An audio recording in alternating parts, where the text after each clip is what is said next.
Thank you so much for taking the time and making the investment in your relationships. You know, it's so worth it. And we all need that little maintenance thing that we do from time to time over the years, right? So for Gwen and I, it's been 42 years. We're still working on our marriage because the seasons change. And so then you have to change with the seasons, right? So she's not with me today. So we have a little grandbaby that she's taking care of today. And she's excited about that. And so Kevin and I, we're each other's plus one today, because you don't like that. Oh, okay. Yeah. Because he's here without his wife and I'm, oh, sorry. Did I embarrass you? Oh, there he goes. There he goes. But I'm excited to have Kevin here today, and some of the material that he has brought us, like last year on attachment theory, and all of that has just resonated so well with us. I get up early in the morning, so I walked in and I saw this bed, and it looked so real. I was ready to go up there and take a nap right there, right? But I just want to pray over you, over all of us, and this time together and what God wants to do in our hearts. I want to pray for if there's any hardening of our hearts. I just want to pray for a softening of our hearts, because sometimes that happens in our marriages. We can become a little hard. And so I want to ask God to break down any hardness that might be there and just make us available to receive whatever it is, whatever nuggets of truth that you can walk away from this place today, okay? Fair enough? So let's bow our heads and let's commit this to the Lord. Father, today I just want to thank you so much that you are committed to us and committed to faithful marriages and committed to families, God, and that everything that we know about you is based on family. And we're grateful for that today. And I just thank you that you have prepared Kevin for this time with us today. And thank you that he's here to just invest deeply into the marriages that we have. And God, I just pray over each one of us, if there's any hardening of hearts or any place where we just need to be softened or be warmed or just become more open to one another, God, I just pray that your Spirit will do that in us today. Thank you, Jesus. We ask your blessing on this time. Amen. Kevin, let's welcome Kevin today as he comes.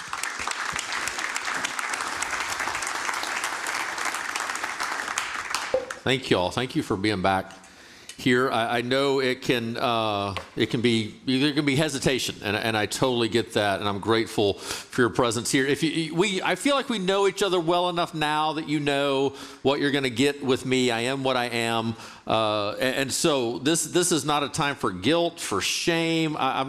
It's not my attempt to do anything like that. Here's my goal for us, is that all of us will get maybe a line or two, a statement or two, a thought or two that will inspire us to. I always think that what I do, it's like I'm the appetizer lady at Costco. And literally, I just want to give you a taste of this thing that if you want more of it, you can go pursue it. You can purchase the actual thing and all that. And so I hope that today we just have a sense of, man, here's some things that we can work on, some gratitude for where we are, and then some other concepts of what's going on. Take your pen. There's notes that are there. I'm not a big fill-in-the-blank guy, so I'm probably going to fail miserably at that, by the way, and I've already found a major typo that's literally totally wrong. We'll point that out later. That actually happened in one of my books, by the way. Jenny is reading Happily years ago, and she goes, hey, let me read this sentence to you. And so she read the sentence, and I said, I don't believe that. She goes, well, you wrote it. And I said, no, you forgot to read the word not.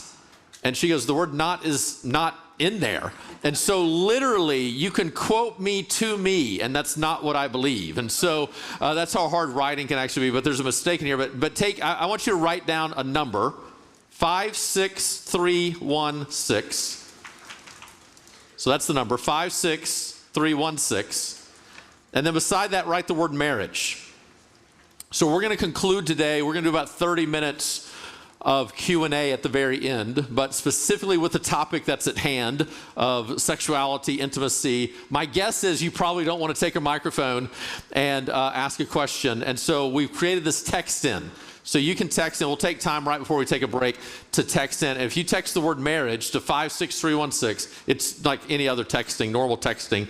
It's not going to charge you some crazy amount. And so if you'll text marriage to 56316, it will take you to an anonymous survey where you can literally just type in your question. There's no way I can track you in any way whatsoever. And then during the break, we'll do that. We'll take a look at what's going on. And so I want to make sure all your questions are answered, if at all possible, and it'll be a fun way. Whenever I do this live and we don't have a text in, I literally make people stand up and say it this way. I have a friend, and then they ask the question, and then it just becomes fun in that way. Let me start with just a basic kind of warning prerequisite to make sure that we're all on the same page. So what I do is proverbial truth.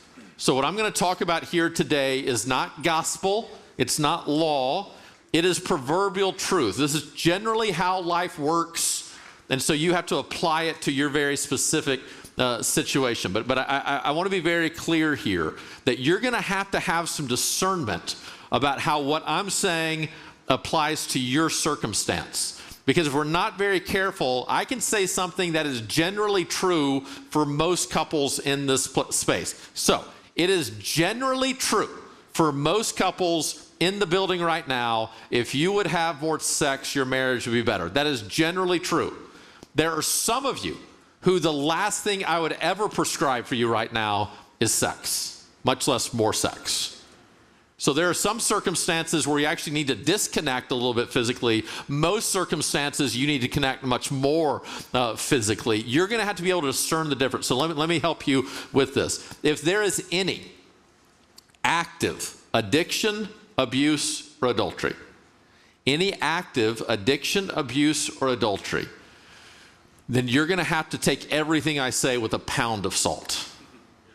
If there's any active addiction, abuse, or adultery, that's a red flag. It doesn't mean your marriage is over. It's a red flag, and I'm going to want you to get with a clinical counselor. This is not something for me. This is not something that this time is going to clarify, other than maybe surfacing that the issue is actually there. But if there's any active addiction, abuse, or adultery, there actually should not be physical intimacy within the relationship in the midst of that scenario. If you're sleeping with somebody else, you should not be sleeping with your spouse. If you're addicted to drugs or alcohol, you're actually more married to that than you are to your spouse right now. There shouldn't be intimacy in what's going on. Obviously, if abuse is taking place, physical or emotional abuse, there's not the safety for that intimate connection to actually take place. That's not where sex is intended to be. So if any of those things are present, we have resources here.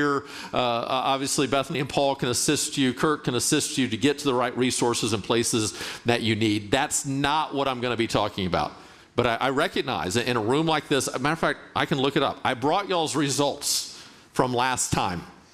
162 of you took this survey. I got to remember where the question is. 162 of you took this survey last time. I brought it specifically for, I'll look at this during the break. But I can already tell you, it's 22, 23% in this room where there's probably some type of active addiction, abuse, or adultery. 22%, 23%, right around in there. So you are not alone.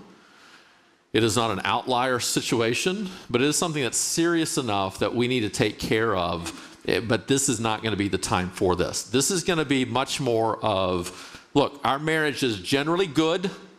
How can we make it better? Or we're struggling a little bit. We can't figure out why we're struggling. How can we begin to move forward? And what I love about the topic of intimacy specifically is that intimacy itself is rarely the issue. We'll look at this a little bit later. Problems very rarely start in the bedroom, but they almost always express themselves there. And so generally speaking, when a couple comes to me and they say, hey, our problem is sex, my first thought is, bet you it's not. Now, sometimes it is. Sometimes there's circumstances, no question, that there is. But generally, we'll see that sex is kind of the barometer. It's the symptom of what's going on. And there's other issues that are actually at play. But let's begin to frame this. We'll actually go to your handout just for a second while I remember it, and then I'll forget about it and ramble for a while. I will email you all the answers and actually correct the mistakes that I've already made on here, so you don't feel the pressure to write everything in. Anybody in the room an ISTJ, one of your Myers-Briggs, like me, an ISTJ? Oh, wow, yes. Okay, I will specifically give you new copies so you can have exactly what you need. The rest of us don't care, but you want that blank filled in exactly right, and I'll make sure that you get it. But let's begin with what can be the difficulty of some of these conversations. And the first is this generational baggage that sometimes that we carry in. We all have a family history, and we're bringing that family history into this conversation. And so some families are completely open and honest about sexual issues. Others, you couldn't mention the word whatsoever. And we all bring those different histories in this room. I still remember actually when my dad had the talk with me. I'll never forget this. I'm seventh grade. I remember the parking lot we were in. Dad picked me up from basketball practice. I know for a fact that my mom was probably on him. You got to have this conversation with your son. You better have this conversation with your son. We pull out of the junior high I was at. We're going up Dallas Street. I remember sitting at the specific stoplight where my dad turns to me and says, "You know, son, if there's ever any questions you have, you can ask me." I'm like, "Yeah, Dad, I know." And then it hit me. That was it. We just had the talk. And that was it. That was legitimately it. That's the length of the talk that we ever had. So that my family background is that it was maybe subtly joked about. At times, I distinctly remember watching Hollywood Squares, laying in the living room floor. I'm probably like 4th, 5th, 6th grade, watching Hollywood Squares. My parents are in the kitchen, like wrapping up dinner. There's a sex joke that is said on TV. I laugh out loud. My dad goes, "Hang on, Kevin, what are you laughing at?" And I lied to him so that I wouldn't have to have the conversation with him. And I pretended like I didn't know what the joke was all about. He felt relief. I knew exactly what the joke was about. I probably could have explained it to him. He probably wouldn't have gotten parts of it. But so that's the home I grew up in. Jenny grew up in a pretty similar situation and scenario. Not much conversation around what was taking place. Very private family, rightly so. All those things are great. But notice that we get into marriage and we bring these traditions in with us. And so there's not a normal openness, conversation, those kind of things. The way I began to actually write about marriage and sexuality, all those kind of things, is in like 2010, there was a power outage at my house, and that's back when Twitter was kind of a thing. And for whatever reason, I'd had a difficult day that day, had been dealing with all these different kind of issues, and I was just kind of sick. I was just kind of sick of dealing with everybody else's sexual sin, to be honest with you. I don't know if, Kurt, you ever get this pastorally thing. Now, you probably should keep that to yourself. And I just began to do rants on Twitter about sex. And it kind of became its own thing. The small town, a couple 100,000 people in our town. The next day, I went to a function, and everybody in the room was talking about it. And what's worse is my wife went to a function, and everybody in the room was talking about it. And she got home that night, and she goes, "When did I marry the Dr. Ruth of Arkansas?" But what that Twitter thing did is it just began to illustrate how much more of a conversation is needed around this thing. Because here's the truth whenever it comes to sex specifically, is we talk about it far too much in places that we shouldn't talk about it much at all. And we talk about it far too little in places that actually should be discussed. So sex actually has very little space, or should have very little space, in locker rooms. And that's where it's joked about and talked about a lot. And yet sex really should be talked about a good amount between a husband and wife, within a family, and within a church. And that's where it's very rarely talked about. Now, I recognize we're going to have some generational differences in what's going on here. You have your own family differences. We're going to try to talk about this in the most proper, God-honoring. Yes, it's going to be fun, hopefully at times, funny at times. I was driving up yesterday, and my buddy said, "What are you doing?" I said, "Well, I'm driving to Washington. I'm going to preach in the morning. I'm going to do a 3-hour marriage thing tomorrow night on sex." He goes, "Why is it 3 hours?" I said, "Because if it's 4 hours, they would have to consult their doctors." And that's the limit. That's the edge. I told Kurt I wasn't going to tell that joke. He told me to try it. That was my test. That's as close as I'm getting to the actual edge. But recognize there are these generational differences, these family issues that are coming in, and to look within your own life and to ask, how is this topic handled whenever you were a child among your family? Where did you learn about this topic? Is that a healthy place to learn about it? And then what we're going to talk about later is, how do you communicate it well? Do you communicate it well with your spouse? And then have you communicate it well if you have children, grandchildren? How are those conversations actually taking place? So one thing that complicates this whole talk is these generational differences. Then you have experiential history. We're going to test your spelling now at this point. Experiential, yeah, there's no slide. You got to find it for yourself. Basically write EX and then a squiggly line and just say your penmanship is bad. Experiential history. So now you have this idea of you're bringing in past hurts, struggles, embarrassments, traumas in a room of this size. Obviously, a good number of people in this room have tragically experienced sexual abuse. And so that plays into this conversation. And so if I got to be very careful, because I don't have that experience in my past. I have to be very empathetic to recognize that not everybody in the audience has the same experience that I have, in the same way that not everybody has the same experience that you have. And I never want to in any way be trite or come across in a wrong way with that. So we have to recognize that presence that is there. And then you have personality differences.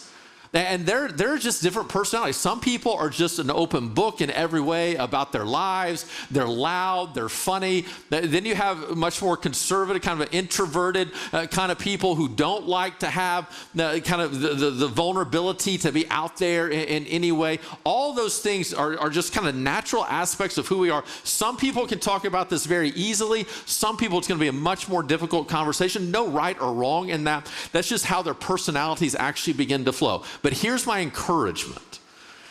Let's be as open and honest as we can be over these next 2.5 hours. Let's ask the questions that need to be asked. Now, in a minute, we'll just all pull out our phones, and if you're not asking a question, you can check the basketball scores. We'll pretend like we're all participating, so we don't have to begin to wonder, was that your question or was that not your question?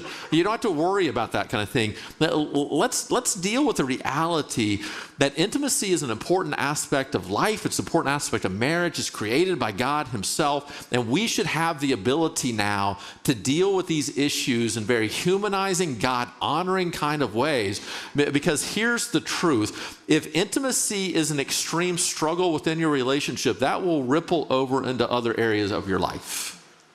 And this is something God has created for us, that sin has impacted, that God wants to redeem and restore, and we need to pursue after that in every way possible. Let me give you something that's not in your sheet here.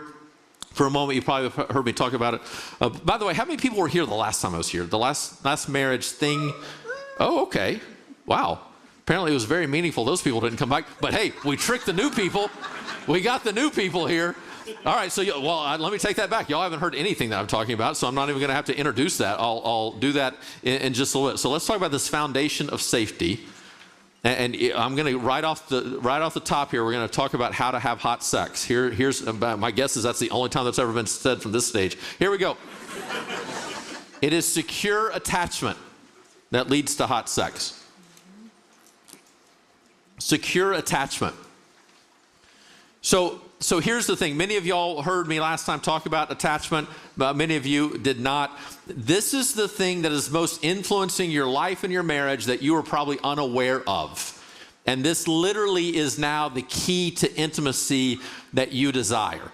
So the idea that the key to intimacy is simply a physical connection, a chemical kind of connection in some way, that it's saved for younger people, younger bodies, those kind of things. Now, I told you the story this morning about teaching that communication class back in Arkansas for freshmen.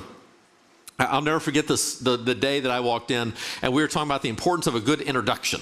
So you got to grab everybody's attention for the introduction. That's my topic for the day. They don't know that. I walk into class. They're already seated in the class. I walk into class. I have a single question for y'all today. Here's my question. Why are your parents better at sex than you are? That's my question. Why are your parents better at sex than you are? Bunch of 18, 19-year-old kids. And I said, they just stare at me stunned. And I'm like, let's talk about that. And somebody said, well, I don't think they are. I said, okay, why don't you think they are? And they said, all right, well, what about this? What about this? And then I finally came around and said, hey, here's the truth. Many of your parents are probably my age. They've been having sex since at least before you were born, and it probably diminished greatly after you were born. But they've done it so much more than you have that they're better at it. And you think sex is about an 18 or 19-year-old body, and that's when it's at its best, and it's not. Because sex ultimately is not just about the physical body. First and foremost, it is about an emotional, mental, and spiritual connection. And the reality is there are some couples in their 80s that are having much better sex than any 18-year-old will ever have in their entire lives because they understand that emotional connection that is actually there. So whenever we talk about what a secure attachment is, so since I was with you last, I actually wrote this book, Love Styles. It's the seminar that we did the last time I was here that none of y'all attended. So y'all are more than welcome to buy the book. We have a few copies that are out there. But here's what an attachment is. That God has created all of us to have this need to be seen, known, valued, and loved. This isn't in your handout, by the way. I'm riffing now. We're going to have fun now. Forget the handout. Who cares about the handout? So think about this. God, a holy trinity, a community, created us. He could have created us individually, just bam, we appear on the earth, we run out, and we are our own person. Instead, he created us in the midst of a family. A mom and a dad are now required for us to be born. And in God's ideal situation now, we're born in the midst of that community, extremely vulnerable. Other mammals, they can be on their own a whole lot faster. We're extremely vulnerable to such an extent now, the human brain requires other people in order for it to distinguish itself. In other words, my brain needs other people to help me figure out what reality actually is. And if I don't have other people, my brain stops to function properly. Matter of fact, some people would now say that Alzheimer's, that dementia, what's going on there is the brain is turning inward on itself. And because you're losing connection with the outside world, that's where the dysfunction begins to happen. That's why solitary confinement is one of the worst punishments that you can possibly have. You literally need other people to understand who you are. Dr. Kurt Thompson, a Christian psychiatrist, says this, that we are born into this world looking for somebody who is looking for us. You need to be seen. And here's the foolish mistake we make. We all know this, but we forget it. And so if you have small children, right, you understand the picture. Take me back, 15 years ago when I had small children. If I was on a road trip like this, I would get home the next night or the next morning. I'd open the door, and Ella would come running toward me, and I'd grab Ella and toss her up in the air. And Silas would come along, and I'd grab him and throw him up in the air. Then whatever they'd been doing while I was gone, they'd be like, "Daddy, come watch this." And I'd watch them play this thing and watch them do that thing. We understand that children need that. But here's the mistake that we make. We think that children need that because they're immature, because they're children. What we don't realize is that they need that because they're human. You have the same need. Now, that doesn't mean whenever your wife walks through the door, you should pick her up and throw her up. And it doesn't work that way. You'll break your back. But that basic concept of needing to be seen, known, valued, loved, that never goes away. And what a secure attachment is when Jenny and I, whenever we imperfectly know, see, value, love each other, and we feel, now what Dan Siegel is going to say, we feel felt. That I feel like she knows me. I feel like she understands me. We're separated right now by, I can't remember how many miles, 800 miles or something like that. But we stayed connected today. As she was in church, I'm on the front row here. She's in church. We have this ongoing text conversation of what's going on. She texted me at one point. She says, "The service let out 15 minutes ago. I'm still stuck in this parking lot. You need to fix this." We're connected. We're connected. But we have this ongoing thing. So a secure connection is when I feel known, seen, valued, and loved, And she feels known, seen, valued, and loved. And I know that I can lean on her, and she knows that she can lean on me. If I fail her, she doesn't say, well, I'm unworthy now, or she doesn't go, well, he's forever going to fail me. We recognize that we're human, that we all have at least one secure attachment in our lives if you own a dog. You are securely attached to your dog. So I told you this morning, we got this new golden retriever. He's great. He's so good. But he's testing his boundaries now. 6 weeks in our house. He was a dog that was in commercials, grow up and was groomed to be in commercials, and he just turned 4. And come to find out, AI has taken over all the commercials, and so he's a victim of AI. He's been laid off, which is hilarious now that every time a dog comes on the TV, he growls. I'm like, yeah, you took my job, right? So, but think about this, Link. We get home the other day, and he has eaten the remote control on a night that Arkansas is playing basketball.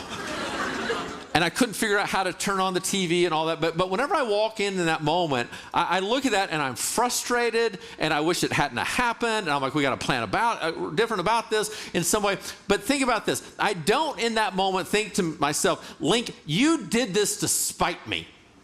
I don't begin to question my own sense of worth or value. I don't think to myself, I can never trust another dog again. I don't tell myself, I'm going to give silent treatment for the next 2 days to show him what he's done for me. Because I understand he's a dog. This is what dogs do. We're still loving and kind and gracious to each other, but this was a mistake. That is a secure attachment. But notice this. If your spouse gives you the wrong look while sitting in this auditorium, for some of you, you may not talk to each other for 3 days. That is not a secure attachment. That's not a secure attachment at all. So one thing I kind of point out in love styles is that you have secure attachment, and that ultimately is going to be the secret now to the sex and the intimacy that you actually want. It is both a byproduct of it, and then get this, as it's a byproduct of it, it then helps to create it. And so whenever you get this kind of ball rolling down the right hill, the very thing that you desire is actually creating it and causing it to be stronger. So a secure attachment is what we all need, that's what we need to pursue after. But then you have non-secure forms of attachment. And non-secure forms of attachment generally come in 3 different forms: anxious, avoidant, and then disorganized. Disorganized is kind of the extreme example of just what anxious and avoidant is.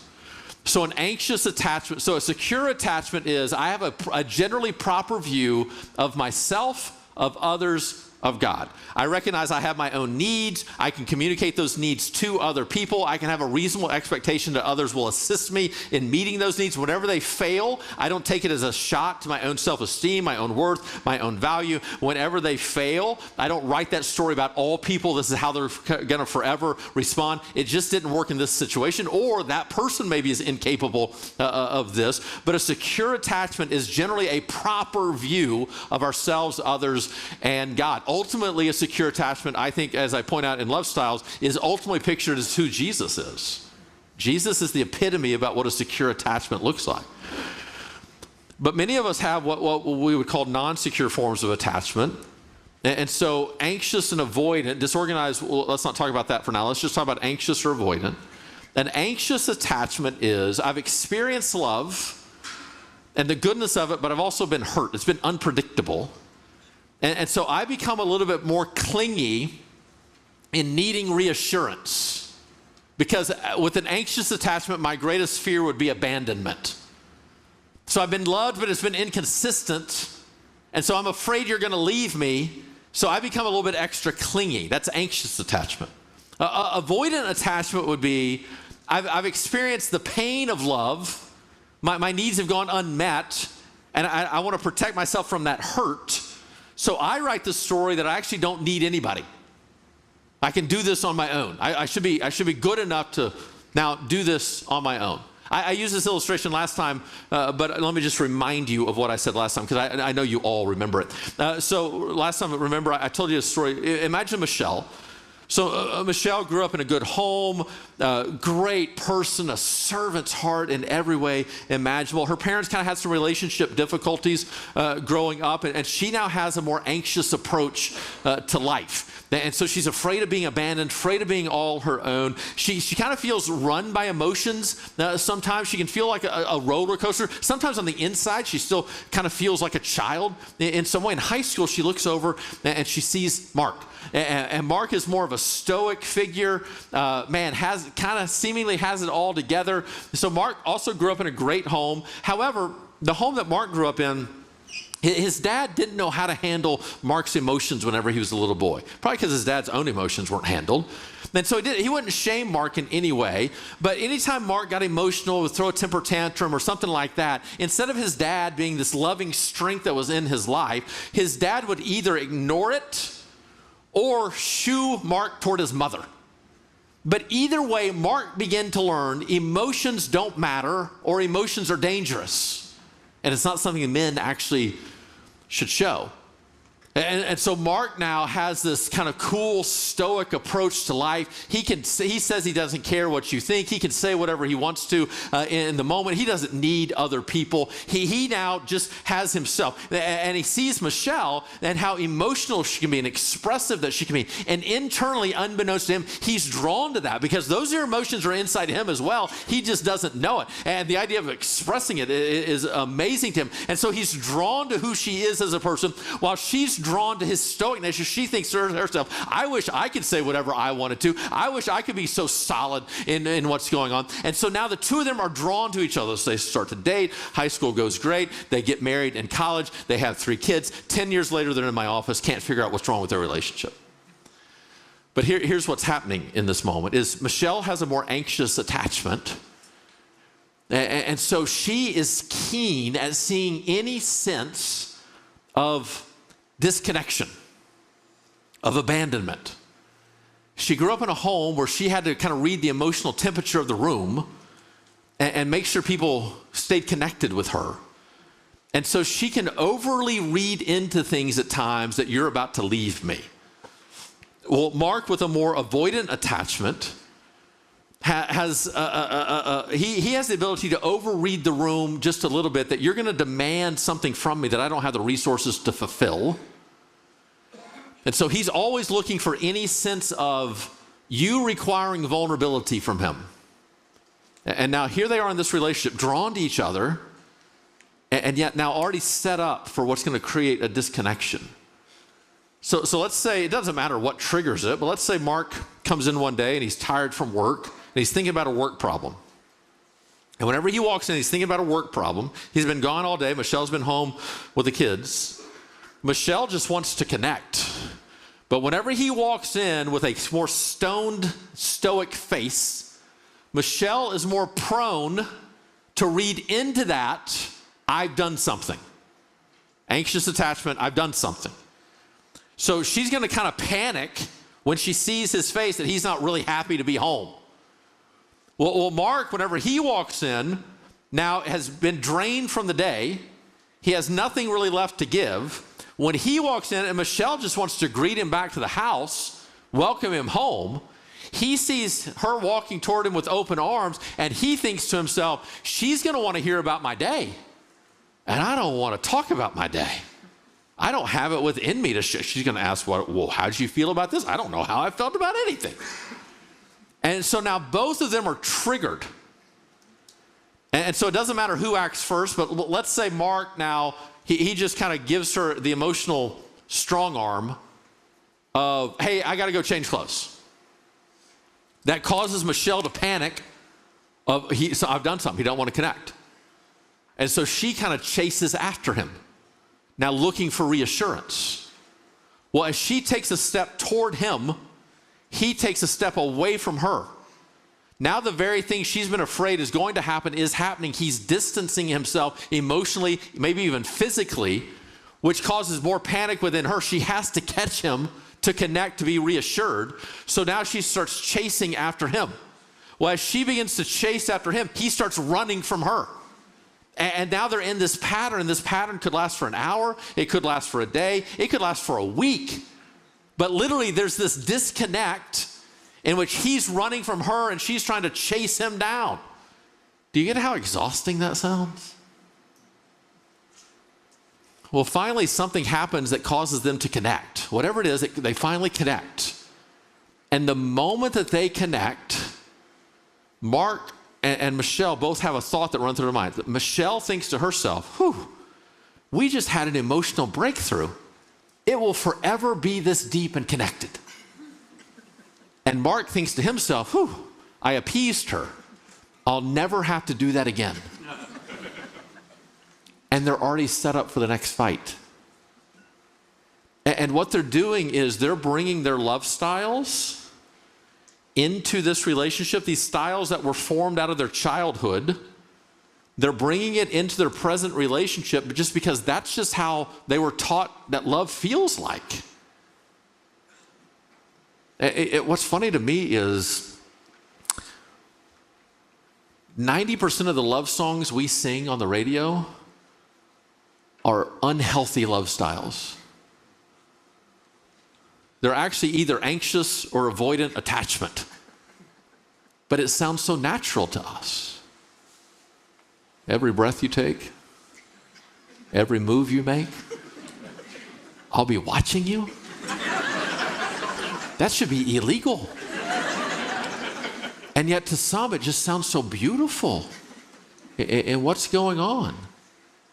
And what happens is we bring these love styles into our relationships, and it's the roadmap by which we determine what love is. And whenever they're different between us and our spouse, and specifically whenever they're not secure attachment, it then begins to express itself into every aspect of our relationships. Take out these two charts. Notice there's one that says men, one that says women at the top.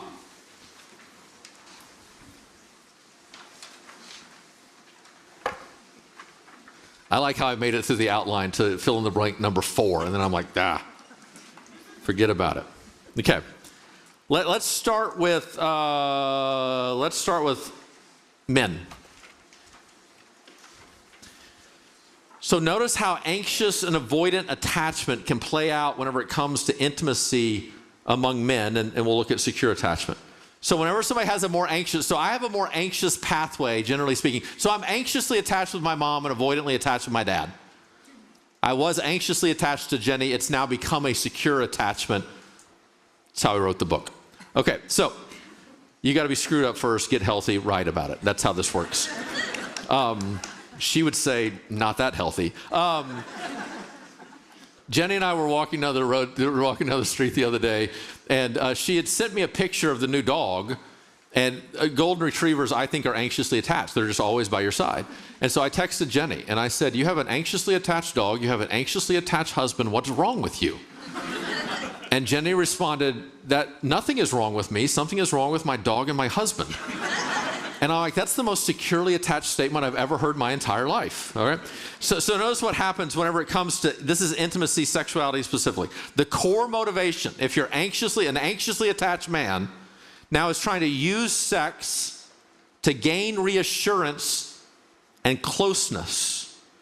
Notice what he's thinking. If she wants me, I'm safe.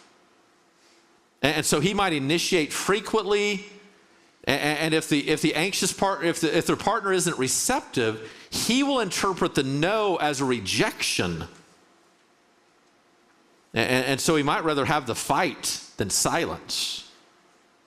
And so he can measure the love of his partner by sexual interest. She loves me to the extent that she will sleep with me. So if she says no, maybe she doesn't love me. So you get this pattern that happens, that he initiates, sex is declined, he feels unwanted, so he pursues even harder, and then that creates more guilt within her, which feels like more rejection to him, and you get a cycle now of tension and guilt.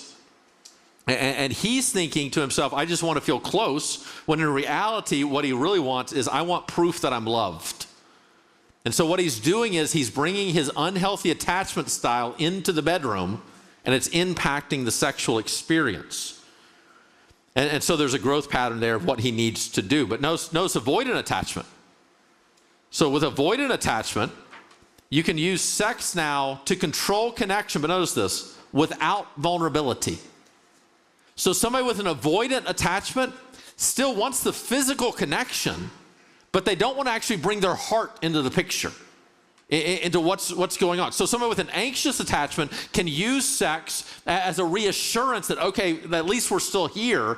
And so instead of bringing the full selves into it, instead of loving their partner, somebody who's anxiously attached can actually use them for their own sense of reassurance.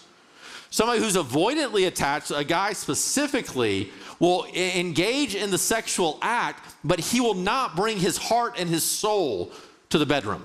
He just wants the physical act. He doesn't want any vulnerability whatsoever, which can then cause the partner to feel used in what's taking place. So the emotional driver is that he has a fear of dependence or an intrusion. And so he thinks to himself, if I'm in charge of sex, then I can stay safe. And so he might avoid intimacy for long stretches. Pornography can be very tempting, specifically with an avoidant attachment. It can be tempting for anxious attachment as well, because anxious attachment, pornography can be the reassurance. Avoidant attachment, now you have this idea of sexuality without vulnerability. And he can distrust his partner's desire or minimize it in order to maintain control. He may see emotional needs as too much.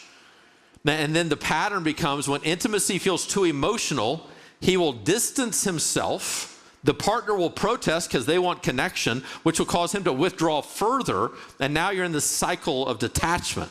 And he's thinking to himself, I just want this to be physical. This is just a physical act. Sex doesn't matter. It's just a physical act.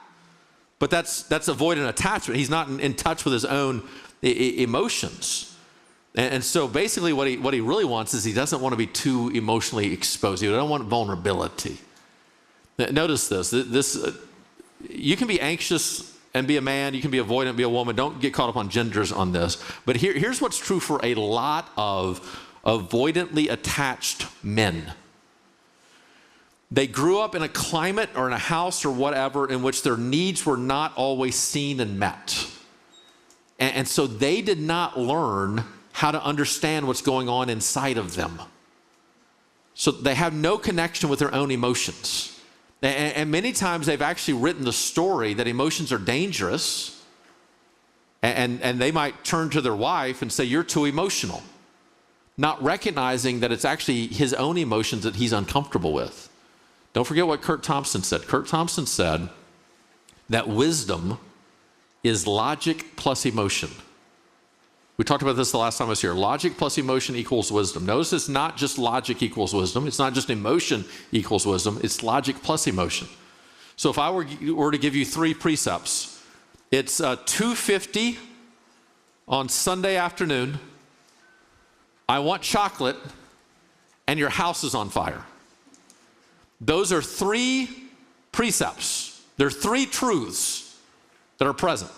One of those matters more than the other 2. Your house is on fire matters more. What is it, if those 3 things were true, what is it that would allow you to say, the third thing is the most important thing, and that's the thing I need to act on? It's emotion that allows that to happen. So this idea that all I need is logic to get wisdom just simply isn't true, because logic alone does not allow you to properly prioritize or order logical precepts. You'll just have to deal with them as they're presented to you. It is emotion that then allows you to rearrange those into the order that matters most to then make the wise choice. At the same time, notice it's not just emotion that matters. Emotions matter, but they need to be wedded alongside logic.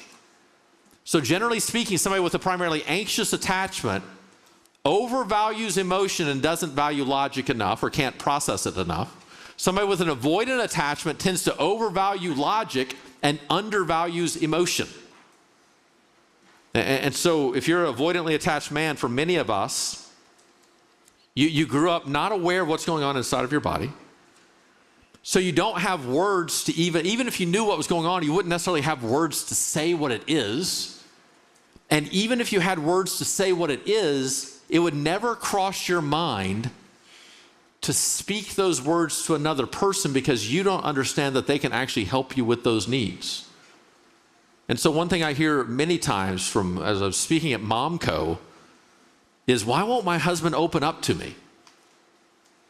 And I will often say it's because he has no idea what's going on inside of him. And even if he did, he wouldn't have words to say it. And even if he did, it will never cross his mind to share those emotions with you that would actually lead to further connection, because he's never had that in his entire life.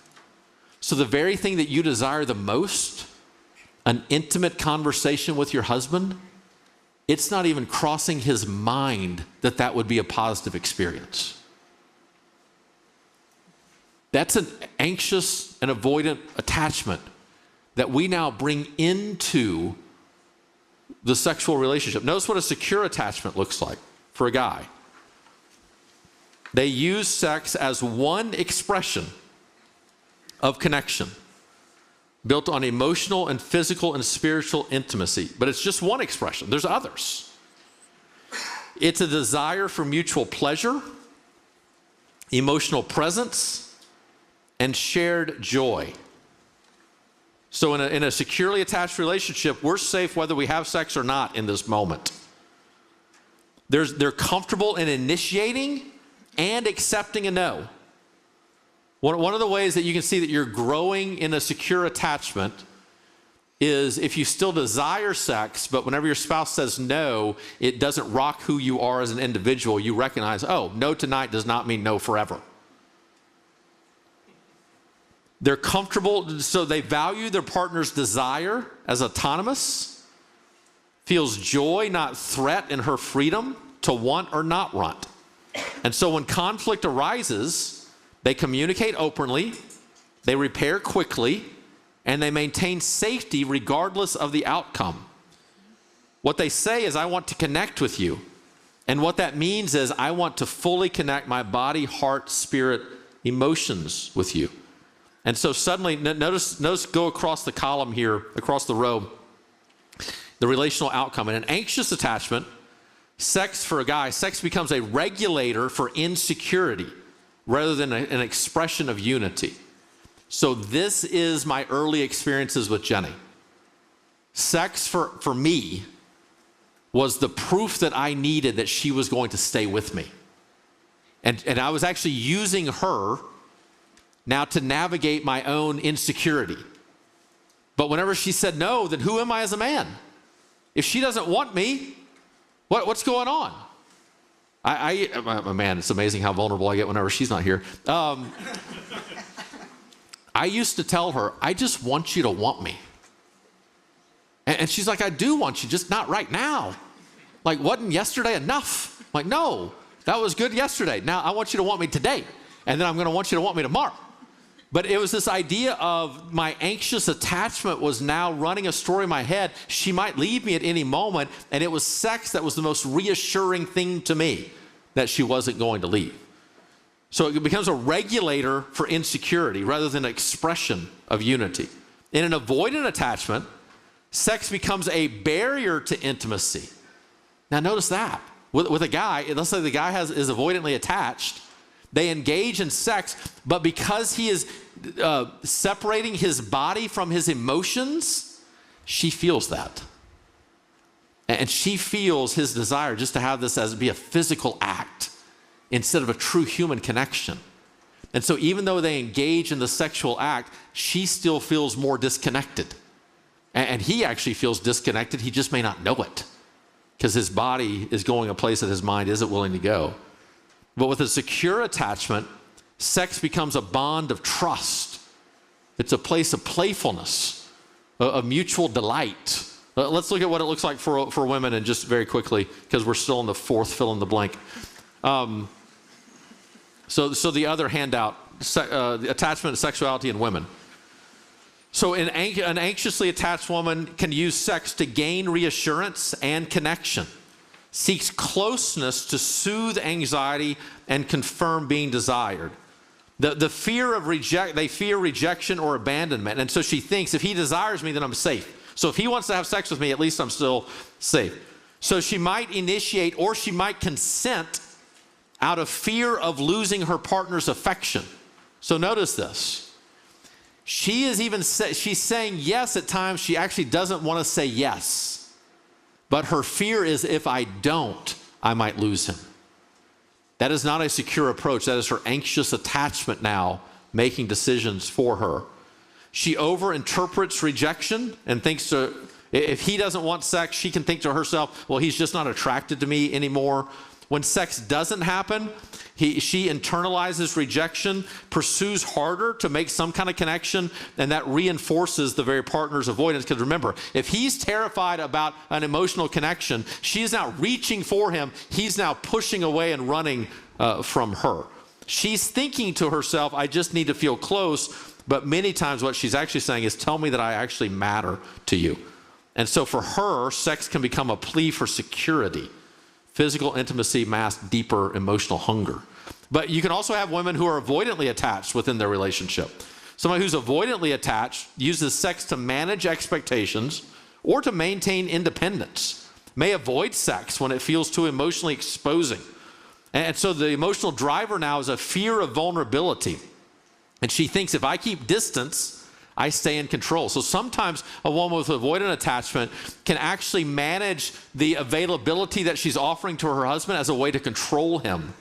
So she can withhold or delay sex when overstimulated, stressed, emotionally disconnected. She can distrust the intensity, and she can think to herself, avoidantly attached can just write the story, he just wants me physically, never recognizing that he actually wants an emotional connection. She can just think he just cares about the sex, and that's it. And then the pattern becomes when the partner pursues, she feels pressure, so she withdraws. Notice anxious attachment gives in and doesn't want to. She's going to reject withdrawal. The partner's going to protest, and then that's going to confirm her that this isn't safe of what's going on.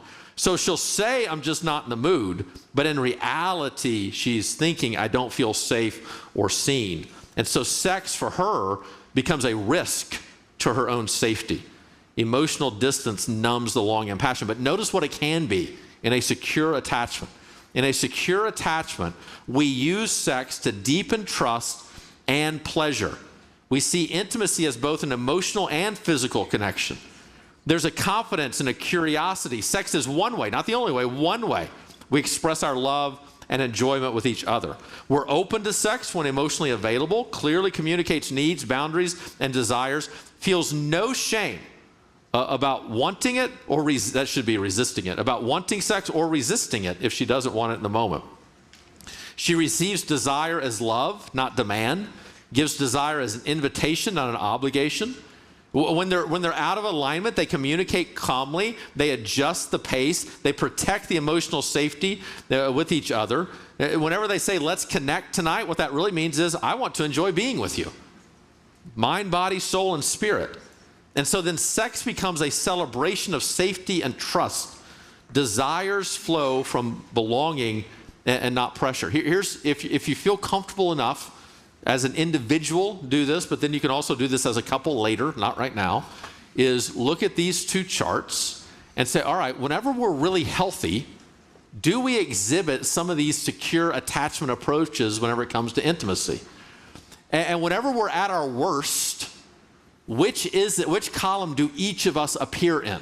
And it's not necessarily that if one's anxious, the other one has to be avoidant. Not necessarily that. You could both be anxious. You could both be avoidant. You could kind of vacillate between the two. But which one sticks out to you? And the answer, as we talk about in love styles, the answer of how to grow out of a non-secure approach is always you just fixate on what a secure approach is and develop that.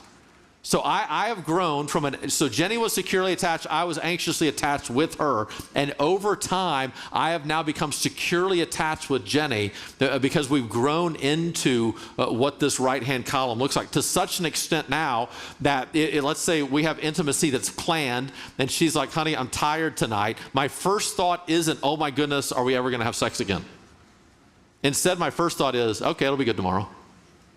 Now, we never go long periods of time. I mean, sometimes life kind of gets in the way, but we prioritize intimacy so I don't fall back into some of these tendencies that I've had in the past of literally panicking and thinking to myself, she doesn't find me attractive anymore, she doesn't want to be with me, she's going to leave me. I mean, this is where my mind can go. And all of that is my family of origin now bringing into my relationship that's taking place right now. And so, an hour in, we say that secure attachment leads to hot sex. That's pretty funny to me.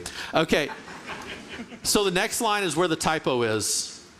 I reversed sympathetic and parasympathetic. Not that it greatly matters, but I did reverse those words. So the gas pedal is actually the parasympathetic. The brake is actually the sympathetic. Here's what's more important. It's to recognize that your physical body has a brake and a gas pedal whenever it comes to intimacy. And notice this. If I go out to my rental car right now and I put the parking brake on, or if I would depress the brake, it doesn't matter how hard I press the gas pedal, that car is not going anywhere. And so the same is true with our own bodies. If your body is in a fight or flight concept, it's not going to have the ability to experience a great deal of sexual arousal in a healthy way. Think about parasympathetic. Para meaning coming alongside. So your sympathetic nervous system now, this basic kind of fight or flight. You think about protection. You think about safety. This is where all the energy is going. If you are overly activated with stress, with weariness, with tired, if you're depleted now, that is going to have an impact on your ability to be aroused, to want to be intimate, all those kind of things. For some of you, this might be the greatest line of this entire night, and it is simply this. There is no drug on the market more effective for women's arousal than 1 extra hour of sleep a night. Not a single drug. People say all the time, why can't we have like a Viagra for women? We do, it's called sleep. So if you care about intimacy with your wife, what are you doing to let her have more sleep? That begins to change things. But to recognize the physical thing that is taking place that's lying underneath all of this, and notice this, that shame and fear always slam on the brakes of healthy intimacy. And we're going to see how that ties in to Genesis chapter 3. So let's remind ourselves of where this falls within the biblical framework, and then in just a minute we'll take a break. So we did this last time, but many of you weren't here. So why don't we stand up? Let's stand up. Turn your attention to me. Let's have a quick reminder of what this looks like, of a biblical viewpoint of what a healthy marriage actually looks like. So remember, friend, partner, and lover, this is what we're doing. This is Genesis chapter 2, right? The Bible says it's not good for man to be alone. I'm going to create a helper fit for him. Helper meaning there's a task. Fit meaning there's something unique about Adam and Eve that's different from all the other animals. And then in the closing section of chapter 2, it says the two were naked and they were not ashamed. So from Genesis 2, we get this picture. God designed marriage. Take your spouse by the hand. Kurt, do not grab anybody by the hand. Take your spouse by the hand. This is what friendship looks like. You're walking through life just equally ignorant about what's going on, enjoying it, trying to figure it out together. Jenny and I talk all the time. We've been married 25 years. We know exactly what it takes to be married 25 years. We're figuring out what it takes to be married 26 years. And we're walking together equally ignorant into this future. And isn't it great to know that in a healthy marriage, you always have somebody who's by your side. You're not alone. You're loved. You're supported. You're seen. You're valued. Holding hands now symbolizes trust that comes from this place. Remember how shaking hands used to show that I'm unarmed, right? It means I'm not carrying a sword, right? In Arkansas, if you shake hands, it just means you're carrying on the other side. That's all that means. But I love the picture of trust. That we're walking through life, and I know that Jenny loves me and she's for me. She's going to treat my heart right. She's never going to intentionally hurt me. I can put my whole heart out onto the table because of who she is. She's going to treat it in the right way. There's this trust between us that we just believe in each other. That healthy friendship is built on trust. It's built on trust. It's why distrust is so dangerous. It's why it matters that whenever you say you're going to do something, that you do it. Because while the individual circumstance may not mean much to you, everything you do either adds to trust or erodes the trust away. And trust can break by explosion. The affair is revealed, the massive lie comes out, or it can be destroyed by erosion. Just a slow, steady drip of inconsistency. Not being where you say you're going to be, not doing what you say you're going to do, and over time, you just can't hold hands. And that erodes the friendship. But we're trusted. Now, the good news is trust can be rebuilt. But where trust exists, you're just walking through life knowing you have somebody who's by your side. Now turn back to back. If there's space. So this is the picture of partnership. This is what partnership looks like. So I can scan the horizon 180 degrees this way, looking for threats and opportunities. Jenny can scan the horizon 180 degrees this way, looking for threats and opportunities. If I need her attention, she can draw my attention. If she needs me, she can draw me, and we can zero in. But most of life is just spent me taking care of what I take care of, Jenny taking care of what she takes care of, and then us comparing notes in some way. On occasion, there's things that we have to do together. But this partnership now is built on respect. Respect comes from the old Greek word of this idea of having weight. That means there's a weight about you. Careful with that, husbands. There's a value about you. That when Jenny walks into the room, that's somebody walking in the room that I look at that has substance to her. She has a brain that's going to add to this room. She has skills that's going to add to the capability of this room. That's not just some nobody walking in the room. That is somebody who's walking in this room, and there's a respect that I have for her because she has such a value in my life. And respect is something that you just can't say. You have to show. To what level does your spouse feel respected by you? And in a beautiful partnership now, as we're spending life back to back, literally, my strengths are multiplied. My weaknesses are divided. Things that I don't know how to do, if Jenny knows how to do them, now it's like I know how to do them. Seriously, if I'm at work and my car breaks down, I have no idea. I call Jenny. And Jenny's like, well, you need to check. Jenny's the daughter of a mechanic. She knows what she's doing, right? And strengths that I have are now multiplied. She's an editor. She's brilliant. She would have never allowed these typos to happen if I actually had her read this sheet of what was going on. She'd be like, hey, this is wrong, right? So it multiplies my strengths and divides my weaknesses. And it's all built on the idea of respect. A great conversation for you to have with your spouse on the way home if you're in a decent place. Hey, tell me 3 times you felt most respected by me. And listen. And then do those more. Respect is something we need to feel. Now turn face to face. Now this is what intimacy looks like. If friendship is built on trust, partnership is built on respect, intimacy is built on vulnerability. It's the reality that if Jenny were here, that she sees me and loves me completely. She sees me far more than you will ever see me. She knows my imperfections far greater than anybody else. And that doesn't excuse the things that I get wrong, but it's within the context of love now that God's grace has shared with me that I'm beginning to grow and develop and become something great. She didn't look at me in the midst of anxious attachment and go, what have I done? Why did I marry you? It was literally, oh my goodness, I'm so sorry. How can we work on this together so that you can learn to trust me? That you no longer read your family of origin into our relationship. Vulnerability, you can look at it a couple of ways. There's one way to look at vulnerability. Vulnerability is this. Vulnerability is the willing to show to one what you keep hidden from everybody else. You reveal to one what you keep hidden from everybody else. It's symbolized now in the sexual act. Right? It can be God honoring for you to be physically naked with your spouse. We arrest you if you do that in this room right now. We keep it covered in front of everybody else. We reveal to the one. There's another definition of vulnerability that I love, and it's this. Vulnerability is the willingness to go down a pathway that doesn't come natural to me. So I'm being vulnerable. It doesn't come natural to me to reveal my heart to somebody. I'm a little bit more of a stoic figure, a little bit more of a let me take care of you, that way you never have to try to take care of me. Let me talk about your problems so we don't have to talk about my problems. Let's talk about your heart, that way we'll never talk about my heart. Well, with Jenny, that doesn't work.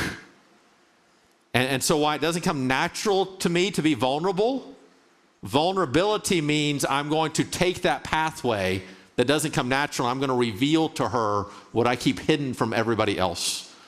Whenever we talk about what a healthy marriage looks like, it is these 3 roles: friend, partner, and lover. It is a friendship built on trust. It's a partnership built on respect. And it's an intimacy now built on vulnerability. And no, sit down first. First, sit down so you actually pay attention to me.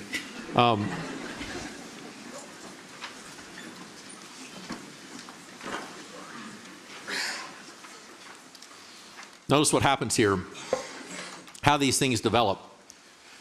Everybody in the room, I believe, is married, but whenever I speak to young adults, I always kind of give this illustration that it's almost like friendship and partnership, trust and respect have to lead, and then vulnerability comes behind. Because you should not be vulnerable with somebody you neither trust nor respect. But as you grow trust and respect, you can start being vulnerable.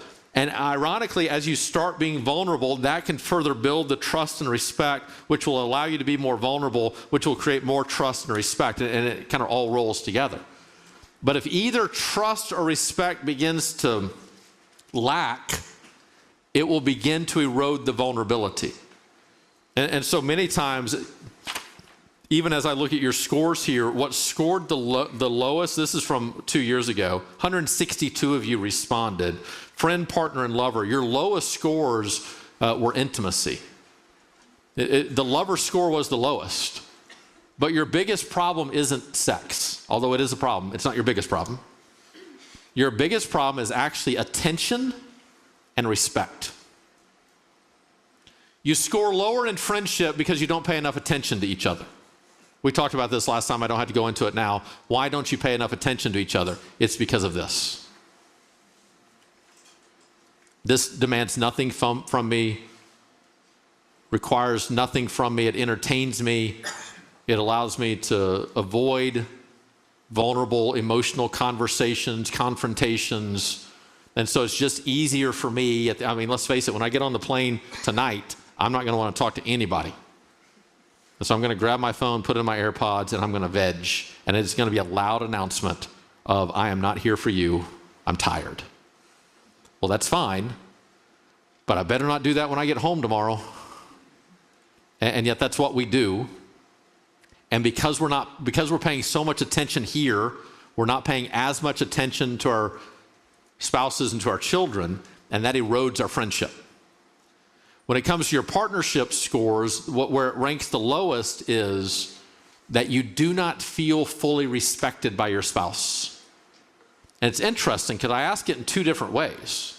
I ask it, do you respect your spouse? And your respect for your spouse is higher than how much you feel respected by your spouse. Now, obviously, that could happen in a marriage, and it could be, I respect him, but he doesn't respect me. Clearly, that can be the case. But over 162 people, you would expect to see that difference to actually not play out. You would expect it to be about the same. So the fact that you feel more respect for your spouse than you feel from your spouse begins to show us that we're really struggling at communicating respect and showing it. We feel it, but we're not showing it. Which now you can talk about, are we being too disrespectful? Sometimes that's the case. Or are we not showing respect enough? Sometimes that's the case. Either way, it's hurting our partnership score. And whenever you're not paying enough attention to each other, and now you don't feel fully respected by each other, that slowly begins to appear in the bedroom. Because even if you say yes to the sexual act, you're not paying attention to each other properly. You feel disrespected, you feel used. And even if you're having sex, it's not great sex. And then the three begin to play off of each other in some way. And so if your relationship is generally good, but the intimacy isn't at the level that we actually want it to be, the very first thing I would begin to ask is, how's your friendship and how's your partnership? I can't tell you how many times, this is not me, I can't tell you how many times women have messaged in on my website or through a survey like this and simply said, if he wants more sex, tell him to put his socks in the hamper. What is she saying? If he would start respecting me more, partnering with me more, it would be easier for me to be intimate with him. But whenever he just throws things on the floor and expects me to pick him up, he's treating me in that moment like his mother, and I don't think that he wants to sleep with his mother. It's a very Arkansas joke, but it begins to play with our mind just a little bit. So notice, before the leaves, we were designed to be friends side by side, partners back to back, lovers face to face. After the leaves, so when sin entered the world, what's the first thing that happened when sin entered the world? Adam and Eve blamed each other. They hid from God, from each other. They covered themselves. So sin's first byproduct was shame. So to this day, the greatest threat for your intimacy is shame. Now notice this. There are some things that we should feel shame about. The prophet Jeremiah, when criticizing the nation of Israel, says you have lost your ability to blush. Probably something he would say to our culture. Meaning you no longer feel conviction about anything. At the same time, while we need to at times feel shame before God to then experience his grace, we have to be very careful about using shame between each other. Because while it might get the response we want in the moment, we might win the argument, we might get the effect that we want in the moment, the presence of shame within the relationship will erode our intimacy every single moment. And so we need to replace shame now with what Jay Stringer would call a kind curiosity. What would it look like if you became curious about yourself and about your spouse? Curious of, why does that trigger something within me? Why did I get so mad at her when she said that? Why is it that one time I'll laugh about it and the other time it'll frustrate me? What is it that's going on inside of me in this moment? I talk about in Love Styles, I use what I call a table illustration. I used it the last time I was here. Remember with the table, you have those things that are above the table. These are the things that we see, that we process, the words that we use, the body language that we have. But make no mistake, there's things going on underneath the table. Do you remember this illustration? Things going on underneath the table. This is where our attachment needs live. I need to feel seen, known, valued, and loved. And yet, those remain under the table where Jenny can't see them. Y'all remember this illustration? Some of y'all weren't here. Let's go through it one quick time again. So you have Jenny on this side above the table, Jenny below the table. These are her needs. This is what I see. You have me on this side. What she sees, the words I use, my body language, my attachment needs. I need to feel seen, known, valued, and loved. Right. So let's say something triggers within Jenny a feeling of being unseen, unheard, unvalued, unloved. It could be anything. Hypothetically, she could walk in from a long day and see me on the couch watching a ball game, and the sink is overflowing with dishes. That's just a hypothetical scenario. I just came up right on the spot because that's how bright that I am, all right? So she feels unseen, unheard, unvalued, unloved, walks in, sees the dishes. A secure approach would be to walk in and recognize it's not really the dishes that she's mad at.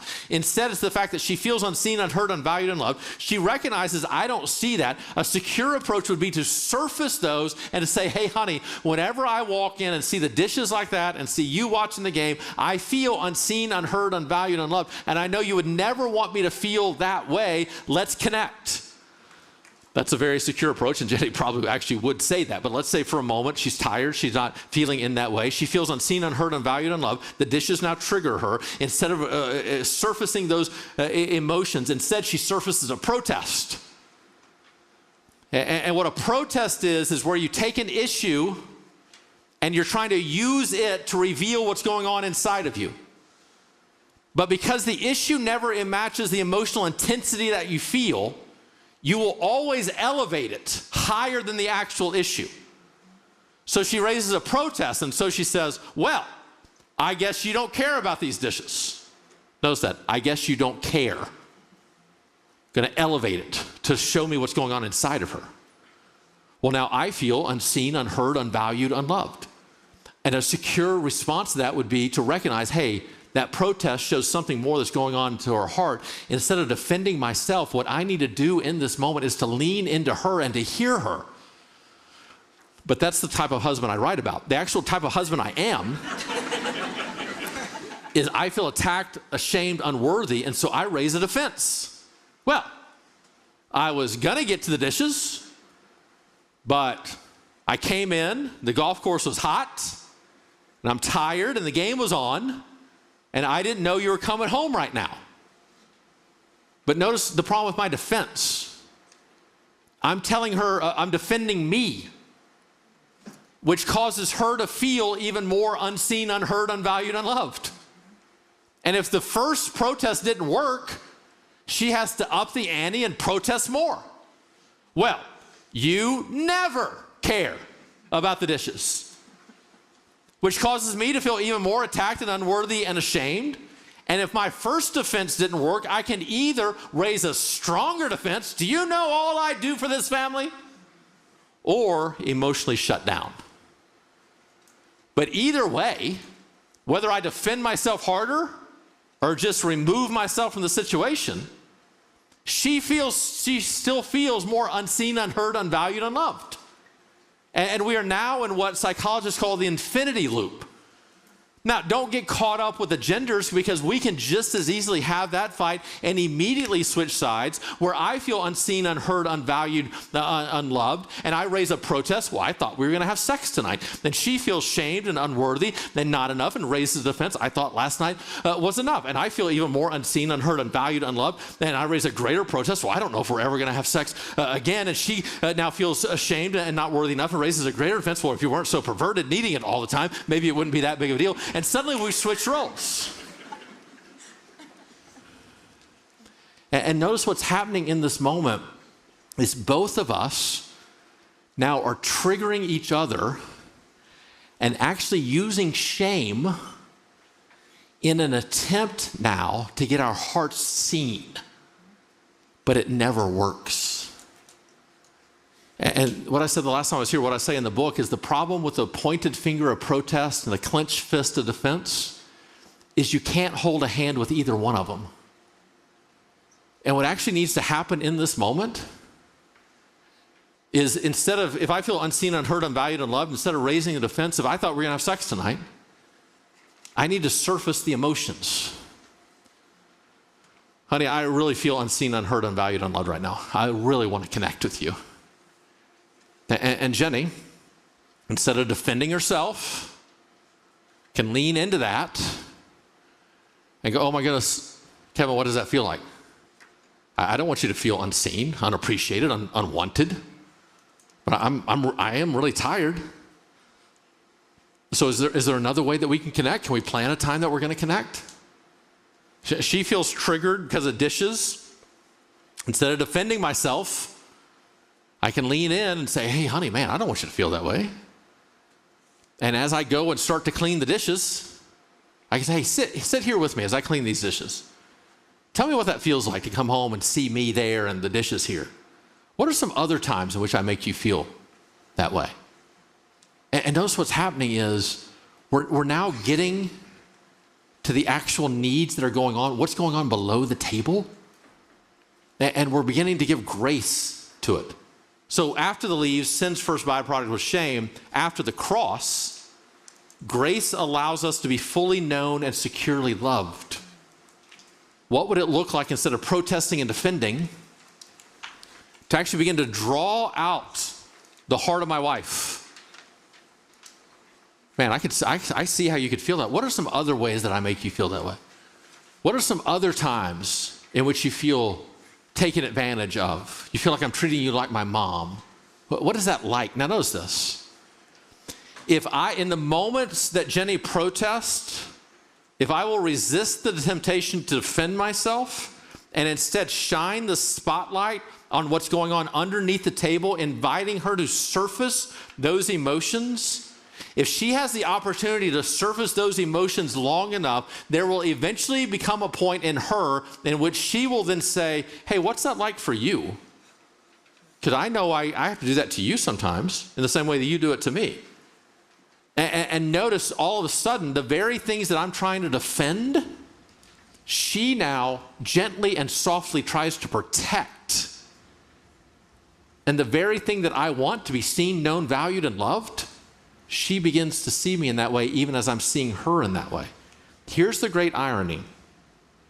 The very actions we take to feel seen, known, valued, and loved, protest and defense, actually cause us to be unseen, unknown, unvalued, unloved.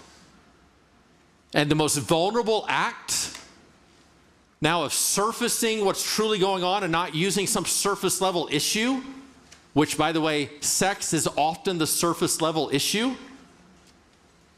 And whenever we actually surface what's going on below the table, it will lead to the very outcome that we actually desire. And so the best way for me to feel known, seen, valued, and loved is not to protest. It's to open-handedly surface those emotions and say, Jenny, here's what I feel right now. And then oftentimes my open hand is met with her open hand, and we emotionally and mentally connect, which is far more likely to lead to a physical connection of some sort. All right. You're going to text marriage to 56316. We're about to take a break. I don't know, 15 minutes, 20 minutes? What's the break? 20. So it is 3:30. At 3:50, we're going to come back together, and I am going to do some aspect of this handout. I don't really know what. I'm going to do some aspect of this handout, and then we're going to do a Q&A at the end. So during the break, pretend like you're checking scores. Text marriage to 56316. Send in your questions. The more questions we get, the more fun and exciting that time frame will be. So it's 3:30. Go ahead, Bethany and Paul, you're up. We got a couple that we are going to let you go for an intermission in just a second here. But before we do that, we have a couple gift cards and a Weekend to Remember getaway to give out for those of you that pre-registered for our event, right? And thank you for doing that. That allowed us to get the right number of desserts so everybody can have one and that we don't run out. So that was very important. Oops. Yeah. I hope you enjoyed that. That's like 2 to 4 sessions of counseling right there. Yeah, so incredible. thank you so Kevin. much. Can we give him a round for part 1? That was amazing. So good. So much good content. All right. Okay, I don't want to lose whoever this person is here. All right. All right, you Right. ready? So this is for a Marta's Cocina. Yes, we have 2 gift cards. And Marta's. so... Oh, yes. Where is Jasmine, our lovely Right assistant? So there. she's going to help you. So the first one is Jim and Carol Scott, I think. Are they here? No? Raise a hand. Are you here? Okay. Right here? Present to win. Present to win. Oh, you you're are here. Oh, yes. Okay, great. So you can go get your Marta's gift card. We're going to do one more for Marta's. We have Tara and Jeremy Stoffer. Stoffer? Yeah. Tara and Jeremy, are you guys here? No? Okay. Let's go for another one. We have... Okay. You got it. All right, we have Tom and Amanda Postma for Marta's. All right. You can go get that from Jasmine. I saw you. All right, Yep. now we're going to do Steakhouse 9. 2 gift cards for Steakhouse 9. First one is Hans and Halima. Second one is Stephen and Katie. Stephen, Dylan, Katie Moore. Are you guys here?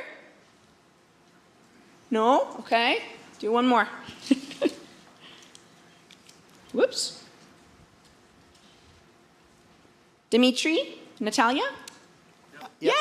Yay! You were guys are here. All right. All right, so And then we here's the have- Weekend to yes, Remember. Weekend to conference. Remember. It's probably better that I didn't bring the confetti cannon and do this by cannon. I was thinking you about wanted to shooting do that that. up in the air and having her pick. Oh, Brandon and Courtney Lambert. I don't think you guys are here. Don't think so. So great. Sorry, guys. Okay. One more. Let's see. Lance and Jasmine Ellis. Are you here? Yay.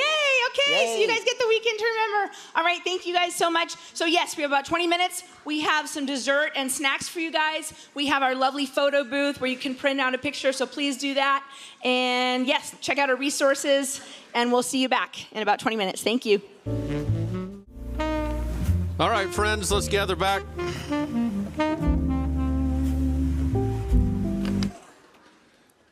They joke with me back in California, I'm the only Bayside pastor that actually follows the time. So y'all have probably experienced that with some of my coworkers preaching here.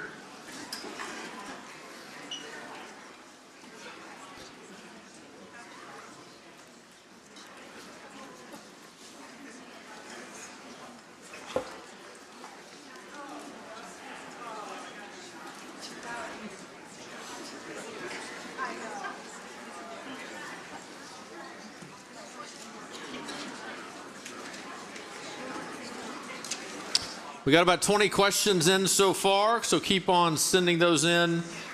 That's marriage to 56316. Let me encourage shortness. Brevity is a positive thing. That way we don't have the awkward silence of me up here reading forever. What could be a situation? So I brought your score specifically from 2 years ago on the intimacy issue. Let's talk about those briefly, then we'll kind of dive back in to the handout a little bit. Let me also mention, I can't remember if I did this to the start, but so lovestyles.ai is the AI that we have released. So basically what happened is I had a private GPT that I had trained through ChatGPT where I was running so much of my information, and then I took that to a developer, and now we have gone out and trained this AI on all my stuff, friends, partners, and lovers, happily, stay in your lane, love styles, all the change the odds stuff, and then a couple other things that we've kind of trained the AI for. And so it is now going to give you legitimate answers, and the more information you kind of feed into it, the better off it will be. So some of the ways that I use it in dealing with couples, just to kind of get a brevity of an answer, is you might say, hey, here's the circumstance that I have going on. Help me understand what's going on below the table. It'll know all my language. So help me understand what's going on below the table in this issue. Help me understand my fight cycle with my spouse. Here's a recent fight that we actually had. It's amazing what it's actually producing. And what's funny is every single day, it's getting trained more and more to refine what the answers are. So I think it can be a helpful resource. It's not counseling by any means, but I think it'd be helpful, and it's going to be far more useful than Claude or ChatGPT or Gemini or something like that. That literally oftentimes is just telling you what it is that you want to hear. And we'll continue to refine that, but it's totally free for now. It's in the beta testing phase. Eventually, it won't be free. So use it now, and eventually it'll be like a monthly charge. We'll have classes and things like that. But I think it's useful. It's been fascinating so far. And basically, I was just using it privately and decided I wanted to make it public to everybody else. So let's kind of dive back in on this idea kind of expectations first and foremost, and then we're going to get into some concept of communication. Don't forget, be texting in marriage to 56316, and an hour and 66 minutes from now, we will stop, and I will make my way back to Sacramento, where I'm supposed to land at 12:30 tonight, and should get to Auburn about 1:30. So it'll be a great time. So rightful expectations is something to begin to recognize specifically within the church. I don't have to say this outside the church, but with inside the church. Healthy sexual expression is not a necessary evil. It is a gift, and even a rightful expectation. So let's notice this within the church. So I grew up in the 80s, and here I grew up in the days of True Love Waits. So literally, I graduated high school in 1996, so I'm on track to graduate college in 2000. Trained by our teachers, hey, try to get through college before you get married. And so I was bombarded in the early Baptist church by two general concepts. Wait until you get married to have sex, and Jesus is coming back in 1999. And so it was such a turmoil of how we were going to navigate that, right? And so here's my thought of what a Christian view of sex was whenever I was probably in junior high, is that sex is a sin, but God overlooks it if you're married. Do you hear that? Yeah. It's a very Dutch Reformed view, I think. So it's this idea that, yeah, it happens, everybody's doing it, but it's not really that holy. And if you truly love Jesus, basically the more you love Jesus, the less you will need or love sex. That was the Baptist view in Arkansas in the mid-90s. That is no way scriptural. We have to recognize that if God created us First of all, he created sexual intimacy before sin came into the world, and literally it is now this gift that he's given to us. Sin has marred it, no question, and the damage and the danger that is there, there's no question about it, but that does not now allow us to take this thing that God created and to begin to call it bad. Notice the two evils: calling good that which is bad, which I think culture does a lot of, and calling bad that which is good, which I think is what the church does a lot of. John Gottman says that good sex in a marriage is literally this simple, that good sex in a marriage are good friends who prioritize it. This is the leading secular marriage expert out there who literally says he can narrow down meaningful intimacy to that basic principle. Now, obviously, I would add to it, it's good friends and partners who prioritize it, is what I would say. But it begins to show that this is not a bar. A healthy sexual intimacy is not a bar too high for us to jump over. Now, there's always going to be struggles. There's always going to be frustrations. We also need to recognize I do a ton of work in premarital, in which I talk about a couple's personality, their love style and their lead style. Both of them come to the table. Now, how do those two things intermingle? And I say all the time, as I'm looking at how a couple is made up, hey, here are a couple of things you're going to do very well, very naturally. It's just the natural blend of your personalities, your family of origins. Man, these are good. And then I can very quickly come in and say, by the way, here are 2 or 3 things you're probably going to fight about for the rest of your marriage. You just have to recognize that's a reality based on who the two of you actually are. So there are some couples that intimacy is just naturally going to kind of flow and be pretty easy for you to figure out. Never perfect, but pretty easy for you to figure out. Others, it is going to be difficult. Maybe there's abuse in the background, maybe family of origin, maybe just your own personality, that less physical by nature. And this might be a struggle to some extent. But all of us now have the ability to improve our sexual experience and to make this a meaningful aspect of our relationships. And yet for most of us, most people would say that sex is not truly a meaningful aspect of their marriage. And I think that's a failure on our part. That God created intimacy, not just sex, but intimacy overall, as an integral aspect of who we are. I literally think it's almost as though God said, all right, looking down, knowing that these two imperfect people are going to be together, very few things are going to so reveal our sinfulness as marriage. Parenting is really the only other one that's going to do that. And so God in his divine sovereignty chose to create something that would so bind us together, that would allow us to endure the difficult times of marriage. And God designed sex as a gift for us, uniquely for marriage. What would it be like for us to just refuse it? It just doesn't make sense. And especially in this world now that is making so much of it in such a wrong way, we have a responsibility, I think, now to do the best we can. Not a line of judgment, not this expectation of mere perfection by any means, but what would it look like to reasonably increase your level of marital satisfaction whenever it comes to intimacy just by 10%? What would 10% better look like for you? 10% more connected, 10% more joyful, 10% more playful, 10% maybe even more frequency. What would that look like in your relationship? The fact of the matter is, it would, in all likelihood, for many of us, improve it. So why don't we now pursue after that? So here's, maybe some of you were here last time. This isn't here in the handout. This is in the book that comes out in August. So August 1st, I have a new book coming out. Jenny's like, aren't you done writing about marriage? I'm like, no, that's how good you are. I just have all this material to share with others. Here's the picture that I have regarding marriage.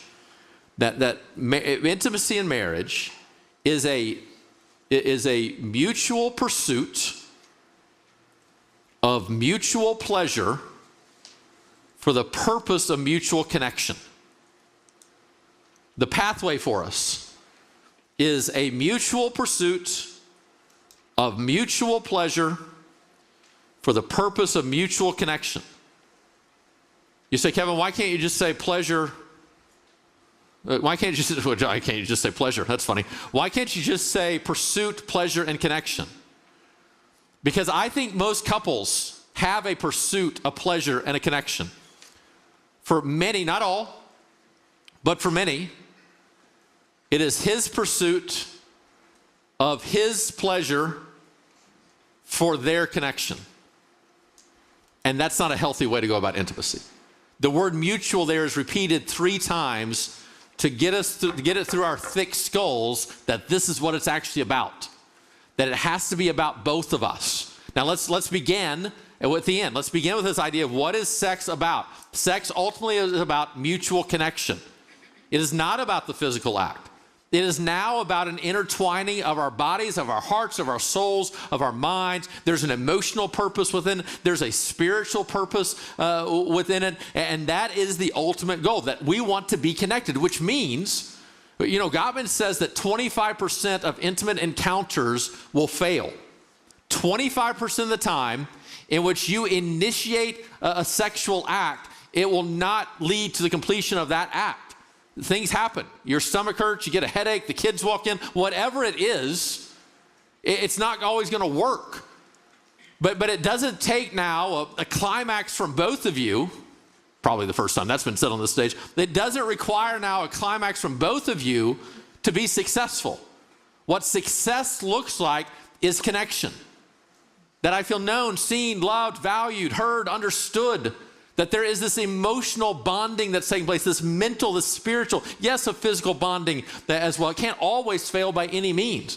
But just flipping the script in your own mind into this idea of, it is totally normal for a couple to fail at sex 25% of the time. That's what normal actually looks like.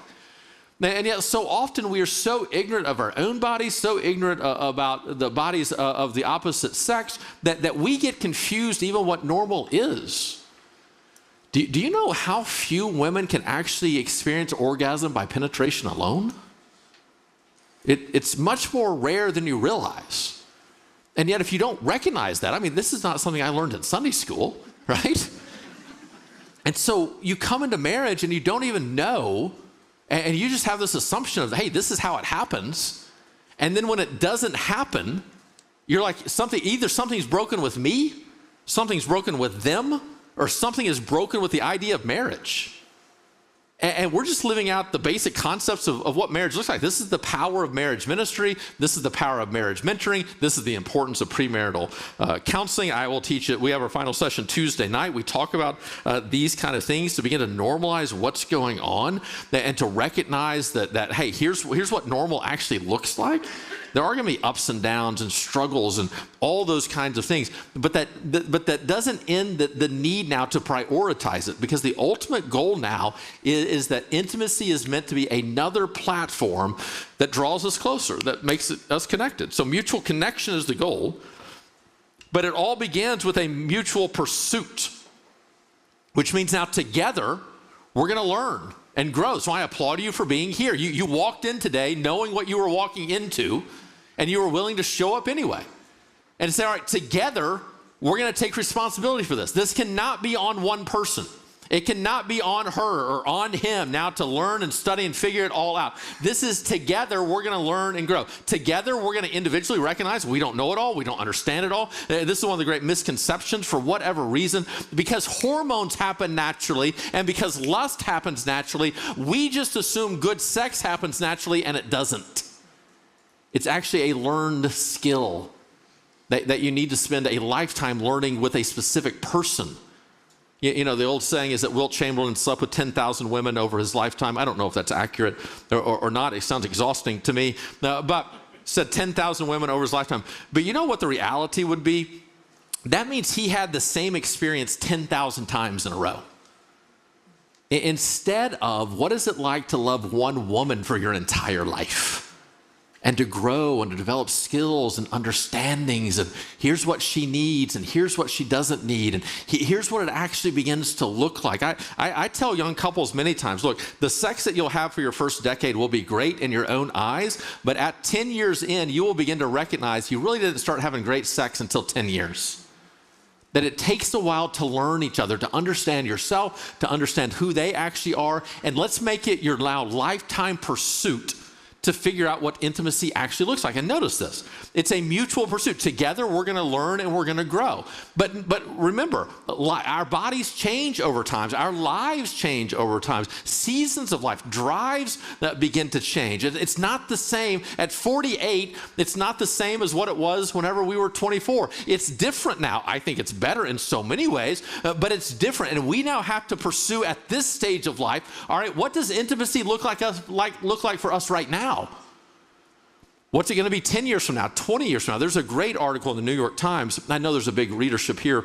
There was a great article in the New York Times. That's funny, I think. I just say these things for my own benefit. If you want to know the truth, if you get anything from them, they're fine. But it was about a couple in their 90s and what intimacy looks like in their 90s. And it was a beautiful article. It's once a week. It's Sundays for them. I think they're a Jewish couple. He has lost ability in what you would think would be required for the intimate act, and yet that does not stop the intimacy. And they talk about how they get up and they cook breakfast and they have breakfast together, and he goes and showers, and then they talk about disrobing and getting into bed together and the cuddling that takes place and the actions that begin to take place. And here's this couple in their 90s now. I'm sure it looks radically different from when they were in their 20s and 30s and 40s, every other decade. But in this decade, with their current capabilities, with their current bodies, they're figuring out how can we make this important to our relationship now. Isn't that what you want? Don't you want that kind of relationship to where there's this never-ending pursuit after one another, and together we're in this, we're going to figure this out together. So notice what I say here. I don't know where we are on the handout, but notice what I say here. When there is a sexual problem, think we, not you. So here's the struggle sometimes, especially with anxious attachment. Anxious attachment tends to put the blame on the other person, and sometimes avoidant attachment will actually accept the blame. So it wouldn't be uncommon. One thing that I've trained myself to do is anytime I start thinking of Jenny needs to do this, Ella needs to do this, Silas needs to do this, my bosses need to do this. No, that's anxious attachment. Whenever I feel powerless until somebody else does something, that's generally anxious attachment. And so I have to step back and say, Kevin, what do you actually control? And so as we look at this, instead of just looking at this as, hey, this is something you need to figure out. Now let's face it, if somebody is in the midst of addiction, abuse, adultery, there are responsibilities that they have that are not yours that they need to figure out. But that doesn't remove your ability to then say, all right, now what do I control? And how do I play my part? So this mutual pursuit is something we're going to do together. And we're going to mutually pursue mutual pleasure. The sexual act now is meant to be for both participants. It's not one-sided. Now, this doesn't mean that every single time this has to happen. I'm not saying that. What I am saying is that, well, here's how I ask it in the questionnaire. I ask, let me find the question. During the average month, we have an equal number of orgasms. So not any single experience, not even a week, but over a month, do you generally tend to enjoy it about the same amount?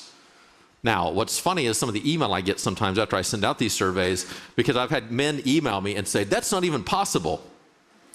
Okay. Actually, it is, but they don't know that. And so now it's this idea of how can we make this now pleasurable for both on a regular basis? Because let's face it, if it's pleasurable for one but not the other, frequency will become a fight. Because let's face it, if I'm enjoying something, I'm going to want to do it more. If I'm not enjoying something, I'm going to want to do it less. So if one's enjoying and one's never enjoying, frequency is going to become a battle. If generally speaking, both are enjoying it, there will still be differences. High drive, low drive still exist, but it's pretty minimal. So generally speaking, if you can solve the other issues whenever it comes to intimacy, of feeling connected, known, seen, loved, valued, heard, pleasurable for both parties, then generally speaking, you just begin to negotiate like one more time a week or not. The frequency issue kind of takes care of itself. Whereas, if you don't solve those other issues, very rarely are those issues fought about. What is fought about is how much sex are we having? Frequency is rarely the issue. As a matter of fact, you can generally assume You can generally assume if we are fighting about frequency, we're actually not fighting about what really matters. That's the fight we're willing to have, not the fight that we need to have. I was on the phone yesterday in the airport. I talked to a wife first. I talked to the husband second. And at the end of the conversation, what they were so irritated about, the above the table issue, I just told them both, look, this is the fight you're willing to have, but it's not the fight you need to have right now. This is a side issue. What's really going on underneath the table is this, and this, and y'all aren't willing to have that conversation. And she's like, no, I just need him to do this. I'm like, no, you don't. Because the moment he does this, something else is going to replace it, because the fact of the matter is you feel disconnected from him, and that's your issue, but you're not willing to have that conversation with him. And to him, he's like, well, she just needs to do these 3 things. I'm like, no, she doesn't. Maybe she needs to do them, or doesn't matter. What's really happening right now is you feel taken advantage of and disrespected, and you're not willing to stand up in these other areas, so you're standing up right here in an area that doesn't even matter, because for whatever reason, you're willing to pay the price at this moment because you're actually mad about something else. I get really truthful in an airport. Like, I'm ready to go. Like, let's go. But it's just, from an outsider looking in, you're like, come on. Do you not recognize what's going on here? And so now we take this mutual pleasure. And so what is that going to mean? What's it going to require of us? It's going to require we learn about our bodies, we learn about our spouses, trial and error to figure things out. It means we begin to focus in on this emotional connection as well, to recognize that so much of it has to do with that. It means we look at what we talked about earlier, the brake pedal and the gas pedal. We have to make sure that we alleviate our spouse's level of stress so often that could keep the brake pedal on, that won't even allow them to rest, to feel that idea of to be aroused in some way. So what does extra sleep look like? What does partnering around the house? What does respect look like? Are we trusting each other in a powerful way? There is no way you can expect your spouse to want you, to desire you, to sleep with you if you're following on social media all these people that you shouldn't be following, and she's watching you watch them, and then you wonder why she won't watch you. That's foolishness. Now, I'll never forget, back in Arkansas, I'd play golf every Friday morning, and so it was just set in my schedule. Every Friday morning, I'd play golf with these guys. We'd have lunch, and so church members knew not to die on Wednesday, because I would not do their funeral on Friday morning. And I'm not joking; they knew. Service has to be on Saturday, and so one day I came in, and I'm sitting there having lunch, having just played golf, and I got a group of guys are behind me, and they kind of walk in later, and this one guy goes, "Hey man, had a great time yesterday. How was your night?" And he goes, "Oh, it was horrible." He said, "We played golf here, and after we got done playing cards," he said, "I got home about midnight. My wife was still up. I walked in the door. She was in her nightgown. She huffed at me and went to bed." And listening to him, my thought immediately was, I wouldn't have slept with you either. He was so irritated that she had not slept with him, had not had sex with him. And I'm like, just describe your day. You got off work, and I know what he does for a living. So you worked a full day in your little career that you call that a full day. You worked a full day. You played golf in the afternoon. You didn't go home. You stayed and had dinner, hung out with the boys, played cards until late at night, expecting your wife to sit home just waiting for you to get home. And then the moment you walk in the door, you expect her to jump you in that moment when you've ignored her all day long. That is sheer foolishness to think that she's going to sleep with you in that moment. And yet that was his mindset. Notice it's a mindset of entitlement. You are not entitled to the sexual experience with your spouse. You don't just get it automatically. Just begin to ask yourself questions of, look, if I would have courted her or courted him in this way, would they have married me? All right, so here's how I got Jenny. I got Jenny by loving her and serving her and wooing her and figuring out who she is and what she's about and being all about her. Now, once we get married, I don't get to suddenly say, well, check that box. Now I get sex whenever I want. Doesn't matter what I do. Makes no sense. if I'm not serving her at the house, if I'm not partnering with her in what we're doing, if I'm not out now working hard, helping provide for the family, if I'm not kind and compassionate and caring toward her, if I think I can just bite her head off and then assume that she's going to sleep with me, that's just sheer foolishness. Some of what we just need to do in this room right now is say out loud, not right now, but say out loud to yourself how you're actually treating your spouse and then wondering why they're not attracted to you. Are you being kind, gentle, loving, compassionate? Are you wooing out their heart? Maybe this is too much in gender specifics. I don't think it is. I kind of feel like it's God's design for men to pursue and for women to woo. And so, guys, are you pursuing your spouse? Pursuing after her heart? I'll never forget, I was talking to a group of guys one time, and I know them very well in Arkansas. And they're like, man, this marriage thing is just too hard. It's just too hard. I can't figure out what she thinks. I don't know what she thinks. I don't know what she believes. I love her. I want to help her, but I have no idea. And I said, you're an idiot. And he's like, what? I said, I know you. And for months before hunting season, you're stalking where the deer are. You're out there feeding the fields, putting corn out to woo the deer to this very specific spot, leading up for months into this 1 week of deer season that we have in Arkansas. And on opening day, you get up at 2 a.m., you cover yourself in camouflage, you douse yourself in deer urine, you don't even know why. And in the coldness, you get into your specific spot and you wait for just the right moment in which that deer comes in, at which point this unarmed deer looks up and you take a high-powered rifle to slaughter it in the midst of that field.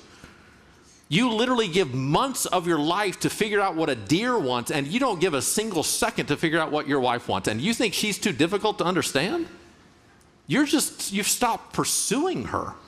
If you truly want to know her heart, you will make the effort to go after her heart. Now, at the same time, I think women in the dating process, you woo a man. You lure him to you with who you are. Well, all right, I get that some of that changes over time. I get that. But if man, I'm so afraid of getting into gender stereotypes here, and I so don't want to. But, am I going to or not? That's my question. Am I going to get canceled at this moment? But literally, if during the dating process you're wooing this guy, right? Then once you get married, there does need to be a natural aspect of life, no doubt, but occasionally there needs to be some woo. That you're luring him back in, you're showing him now that I love you, I want you, I desire you. And now, literally, if you're pursuing and wooing together and probably switching that up both ways, now there can be this powerful thing as both of us are trying to experience that now this connection with each other. But anytime it becomes one-sided, that's a dangerous place. And here's the great danger, I think, of pornography. While pornography is used by a great deal of women, no doubt, I think pornography, generally speaking, as we think about it and know it, it overemphasizes the male experience at the cost of the female experience. And I think many of us bring that into marriage or experience that within marriage, and our expectations just are not right. And so what does mutual pleasure look like? I don't know what this says about me, but if you were to Google the internets on me, probably the statement I am probably most famous for actually saying is this, and Jenny hates that this has become my most famous statement. She literally constantly says, can you not just say one thing that's more famous than that? But it's this. Generally speaking, sex that's good for her is good for him. It's not always guaranteed that sex that's good for him is good for her. So the more a couple will prioritize the female experience, the more chances are both of them will be happy. But so often when sex goes wrong, it becomes primarily about him and his experience, and then they wonder where the struggle actually takes place. Whereas guys, if you would generally think about first and foremost, generally her experience. Now, we'll look in just a minute. Yes, there are times in which you're going to have forms of sex. Hey, it's just about you tonight. Let's make it about you. This will be fun for you. Let's get it over quickly, but let's go for you, right? I mean, there are these times, right? But generally speaking, when the go-to process needs to be, this is about mutual pleasure, and literally, if the woman is the one who experiences the pleasure first, then the guy can follow after that, and it tends to be much better than if it just becomes about his experience. So, mutual pursuit of mutual pleasure for the purpose of mutual connection. Just think in your heads right now, of those three things, which are you not doing as well as you possibly could? Has sex stopped being about mutual connection and just about the physical act? Is it just about primarily one of your pleasures, not both? Or are you more intrigued about bringing pleasure to your spouse? And then have you stopped the pursuit of each other, the pursuit of understanding what intimacy looks like in this stage of life, the pursuit of what that looks like? And now don't just go out and Google this, but there are some good websites out there from a Christian perspective to help you understand what that experience actually looks like. You'll have some great resources. I'm sure Bethany and Paul can give you great resources that are healthy to actually look at, to study. I mean, there are books to be read. Those kind of things can be very useful. So let's look back at your sheet. Sex is often a symptom of our overall emotional and relational health. It's generally not the issue, it's generally the symptom. It can be an issue. But let me take note. I love how I'm stopping immediately. Let me take note here. Here's one thing I always recommend to a couple if they come into the office, specifically if they present with a sexual issue. It's this. When was the last time you had a physical that you openly spoke to your doctor about your sexual health? When I ask a couple that, the wife will generally say, well, I had my last gynecologist appointment here, and I'll say, did you talk about your sexual health? Nah. And then I'll ask the guy, when was the last time you had a physical? And many times they will say, well, when I was trying out for football in high school. Okay.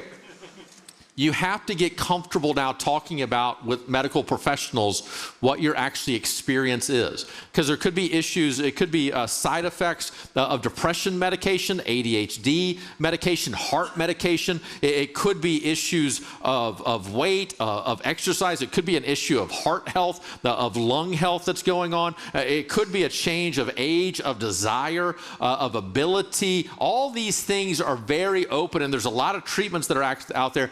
If you go to Change the Odds is my podcast, and my co-hosts Blaine and Adrian just did an interview with Dr. Barbara Wilson. Barbara is she's a friend of mine, a brilliant person. She just did an episode on perimenopause and talking about the sexual changes that tend to happen within perimenopause and the opportunities that are out there to better understand that. Listen, if you're a guy specifically and your wife is in her 40s to 50s, you need to recognize what physical changes could be taking place within her to have a tremendous amount of more grace and understanding and compassion. And for ladies to recognize that men go through a similar process as well, even though it looks somewhat different and isn't as socially thought of as what menopause would actually look like, to recognize these things are actually happening. But a physical is a great next step for you to take. So, third point here under section 2 here, God designed sex for more than procreation. He designed it for mutual delight and then also connection. And so we have to recognize that this is God's design for us and to experience that the best we can. Let's look at desire just for a little bit. And if you want to, go ahead and be texting in your questions, marriage, to 56316, and we'll make sure those questions are still coming in. No. It's been 15 minutes since anybody asked a question. So take out your phone, ask a question. But a couple of things that we need to know that are normal. So on the drive issue, so Jenny and I are a little bit unique in some ways in which she has a higher drive than what I actually have. And so she's the higher drive, I'm the lower drive when it comes to cleaning the house. She has a higher drive of what that expectation is, and I have a lower drive in what that expectation is. When it comes to sex, I have a higher drive, and she has a lower drive. And that plays out in 1,000 different issues in marriage. So whenever it comes to sexual drive, that's a starting place. By the way, does anybody know the husband has the higher drive what percent of the time? Anybody know? 75. 75?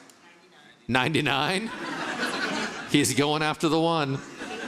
Yeah, I've always heard 70% of the time.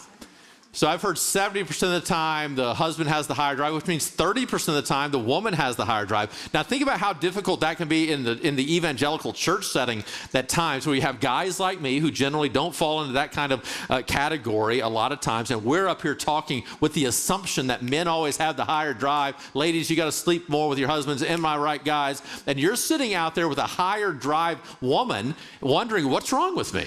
Why doesn't he desire me? Why doesn't he long for me? Something is wrong with me. No. 30% of the time, the woman has the higher drive. And notice this, it doesn't stay the same all throughout marriage. It's very possible that in one season of life, the husband has the higher drive. At a later season, different season of life, the woman might have the higher drive. That can change over time. Drive is not important. Look, chances are, no matter the relationship, the drive will be somewhat different. But drive now is just the starting point for this mutuality. It's not now like the scorecard for performance. It's just the starting point. And isn't it possible that God has a beautiful design within this where you have one with a higher drive and one with a lower drive, and then whenever they're thoughtful about each other, considerate about each other, think about it. If you wanted sex the exact same amount in the exact same times, the exact same ways as your spouse would, while that would make this seemingly easier, we would lose out on the relational aspect of what this is all about.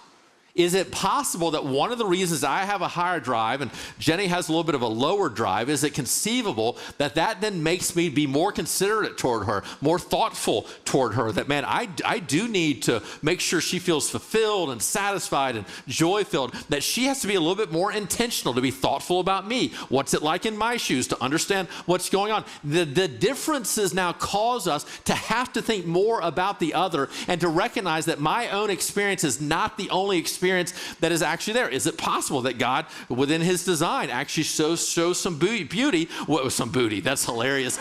Man, I love that. That's the funniest thing. I love the fact that I'm listening to myself, mocking myself as I'm giving this presentation. So, is it possible that there's beauty in design, that the man now brings his strength to the woman, is trying to pursue after her to win her heart, that the woman now has to open up in the midst of vulnerability in a very vulnerable kind of position and way, and should only do so accepting the strength from a man that can be trusted and respected, that's only used and leveraged for my good. Now causing the man to modify and to recognize I can't just be a brute wherever I want to be a brute. I have to have the ability to stand strong and be defensive in one moment, and at the same time leverage my strength in a softness and a gentleness toward those that I love. And as I learn to treat my wife in that way, by the way, it then prepares me to treat my children whenever they come along in the exact same way, to where my strength is actually a benefit for who they actually are, and they find comfort in the midst of my strength. And the woman now opens herself up in beauty and vulnerability, mimicking now for the man what vulnerability actually begins to look like. Is it conceivable that our differences are God-designed differences to teach us and to train us how to love each other better? And yet we tend to fight about them. What would it look like if we got kind and curious about them? Oh man, I've never thought about desiring sex less or thinking about it less. What is that like? Jenny and I, we tell each other all the time, this is just a statement of ours. I don't have to understand you to believe you. I don't have to understand you to believe you. So Jenny will say, I don't understand how you can think about sex as much as you think about sex, but I believe you that you do. And I will say to her, I don't understand how you can think about sex less when you seemingly enjoy it so much. Things I don't say when she's in the room, or I wouldn't be enjoying it so much. Like, it makes no sense to me. Like, if it's that fun, why wouldn't you want to do it more? And she's like, well, if we did it more, maybe it wouldn't be that fun. I'm like, don't play logical mind games with me right now. But I can say, all right, I believe you. I don't understand you, but I believe you. And then that empowers us now to negotiate out, what is this going to look like for us? What do different seasons begin to look like? How do we go about this? And so from this, kind of straight from friends, partners, and lovers, you have this 3 types of sex that I think are an aspect of every couple's relationship. So there's spontaneous, scheduled, and maintenance. So spontaneous sex is just kind of what you think about, from the idea of what we think sex is going to be like whenever we're young and before we get married, and we just think we're going to have this spontaneous sex all the time. That's what it's going to be like. I'm in the mood. You're in the mood. This is great. This is the way it takes place. And that's an important aspect of marriage in general. A challenge I would have is for many couples who are in this room who've been married for a long period of time is to bring back spontaneous sex, to make sure this is an aspect of our relationship, that sex doesn't only become scheduled, planned, same time, same place, same way, every single week. It loses some of its mystery then. So we do need to have this spontaneous sex, but then to also recognize, especially if you're young, newly married, you're experiencing spontaneous sex spontaneously all the time, but it's not always going to be that way. That there actually comes a point where you need to begin to schedule now this intimacy, specifically as jobs get busy, as kids come along. Now, some people object to that, and they say, oh my goodness, scheduled intimacy. You're taking all the romance out. If you plan, all right, so the theory there is, if we plan this, it's going to lose the romantic element. So anytime I hear this, I always ask this question. Okay, if that's true, we're going to stop planning your birthday. You plan your birthday. Isn't your birthday kind of exciting and fun? Yes. Okay, we're going to stop planning Christmas. No. We plan things all the time, and the planning actually adds to the value and to the experience. Do you know that sociologists, psychologists have said that actually having a vacation scheduled is better for your mental health than actually having just been on vacation? It's the looking forward to it that actually is a good amount of the mental relief that comes from even the idea of having a vacation. Planning, scheduling sex is a powerful aspect of what a relational life looks like, and that needs to be an aspect of who we are. And because the planning of it that can then kick in the mindset of, okay, Tuesday is the day. Monday, I'm going to be looking forward to it. Monday, we're going to be texting back and forth and preparing. I'm going to wake up Tuesday morning, and all day long, we might have this ongoing kind of conversation, this flirtation of what's going on, this foreplay that now begins. By scheduling it out there, you can add so many elements to it. That needs to be an aspect of all of our relational lives. It's just part of it. Now, it could be that once retirement comes and kids kick in, you don't have to do it in that way, but especially in the midst of careers and kids and jobs, that's an important aspect of what's going on. You have to have that communication. You have to plan it out. Spontaneous, scheduled, and then maintenance. Maintenance is just this idea that where different drives exist, there are occasions where, you know what, I don't really want it, you want it, I'm going to make this happen for you. As long as you don't feel used, taken advantage of, as long as this does not become the primary expression of what's going on, to add this in as one aspect of the sexual experience in the midst of the other two being present, this can become a very healthy thing. When this becomes the only type of sex you have, that's a red flag for me. That's a dangerous thing that we got to watch out for in some way. So I talk here about the pilot light. This is the idea of what are the things that we can actually do to make it more likely and make it easier to actually kick into the action of what this means. So affection throughout the day builds desire for the night. And so it can't just be saved now for the end of the day. There needs to be this ongoing. I told you earlier, Jenny, and this is not foreplay, this is just our relationship. Jenny and I stay in constant communication throughout the day of what's going on, especially on the weekend, because she doesn't work as much on the weekend. She has her own advertising agency, so throughout the week it could be a little bit different. But especially when I'm out of town, constant texting. I'll get on the road here in about an hour, and I'll just tell her, hey, I'm tired of hearing myself talk, and she'll tell me about her day. She'll just run through, hey, while you've been gone, here's what's been going on. Silas is doing this, Ella's doing this. She'll run through it. She won't expect me to say very much because, as you are probably tired of hearing me talk, I'm tired of hearing me talk at this moment. And so she'll understand. But I want to connect with her. I want to catch up because by the time I get home tonight at 1 a.m., she's going to be asleep. Notice this, though. Here's a great test for relationships. When I crawl into bed tonight at 1 a.m., her heart rate will either go up or it will go down. based on the health of our relationship. If our relationship is good, when I crawl into bed and I cuddle her up, her body will relax. He's home. Her heart rate will lower. Ours will actually sync up. I'll hold her for a little bit, and then I'll let her go, and I'll roll to my side, and she'll roll to her side, because nobody in their right mind's cuddling all night. And the fact that we're present together, our heart rates will lower. I get this.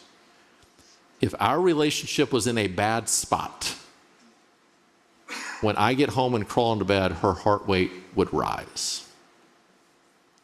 Fight or flight. Safety protection. I think a day is very quickly coming in which we are going to use our wearables to begin to impact our marriage relationship. And I'll begin to have you show me your phone of what your heart rate is doing while you're talking about your spouse. And I'll be able to see, is your relationship in a good spot or a bad spot? Here's why I say this. Notice this. We might live in denial over the physical impact of what our marriage does to us, but that physical impact is very real to such an extent. One of the greatest health aspects of your life is a healthy, good marriage. A healthy, good marriage can overcome, on a mass level, not individual level, but on a mass level, a healthy marriage is far more beneficial to your physical health than what I joke with my friends, eating the salad that you eat or going to exercise. It's actually, for many people, and I'm not downplaying exercise, it's important, but for many people that go to the gym every single day, if they would take half that time to invest in their marriage, it would probably have a longer lasting physical impact on their lives than spending that full time at the gym. Now, truth of the matter is, if both of you went to the gym together, that'd be even better. Couples that work out together actually experience a much higher level of physical satisfaction. So affection throughout the day builds desire for the night. The too tired trap, this is specifically whenever you have little kids and you're working long hours, those kind of things. Whenever you're too tired, change the time or place. Change the time or place. I hate, this is out there very publicly now, and it kind of drives me crazy because I've been saying it for years, and they say it in a much more creative, secular way that I can't say it in. But Jenny and I have said for years that the mistake most couples make regarding date night is they save sex for the end. Jenny and I have always, not on every single date by any means, but whenever we have a planned date night, if we had a babysitter, we would take the kids to the babysitter, we would come back to the house, have sex, and then go out for dinner. Why? Eat whatever you want. I don't care. I don't care. But how many times has date night been ruined by you get home and, oh, my stomach hurts? Well, if you would have sex first, it would solve that. And so we've long recommended to couples, have sex first and then go on your date night. We've long recommended to couples, literally, because here's what happens, especially whenever you have kids, and I get the busyness of the season, but recognize this. The way most of us handle sex is this. It is the last thing we do in that day if we have enough energy to do it. If you are regularly giving your spouse the leftovers of your lives, it's simply not going to work. Now, I get that that happens. I get that that's life. But it's a very fair question then. Okay, but when do they get you at your best? Okay, I get the routine, the busyness. I totally understand that. But when do they get you at your best? When do they get you most rested, most excited, most healthy? If the answer is never, and all you ever give your spouse is your leftover self at the end of the day, that is not going to be as meaningful of an experience. And so I think it's generally true. The more sex you can have during the daylight, the better off you will be. Tweet that. It's just you're more energetic, you're more energized, all those kinds of things. Depending on what your children's ministry rule is here, come to first service, drop the kids off, go home, come back. Hey, serve the third service, serve it.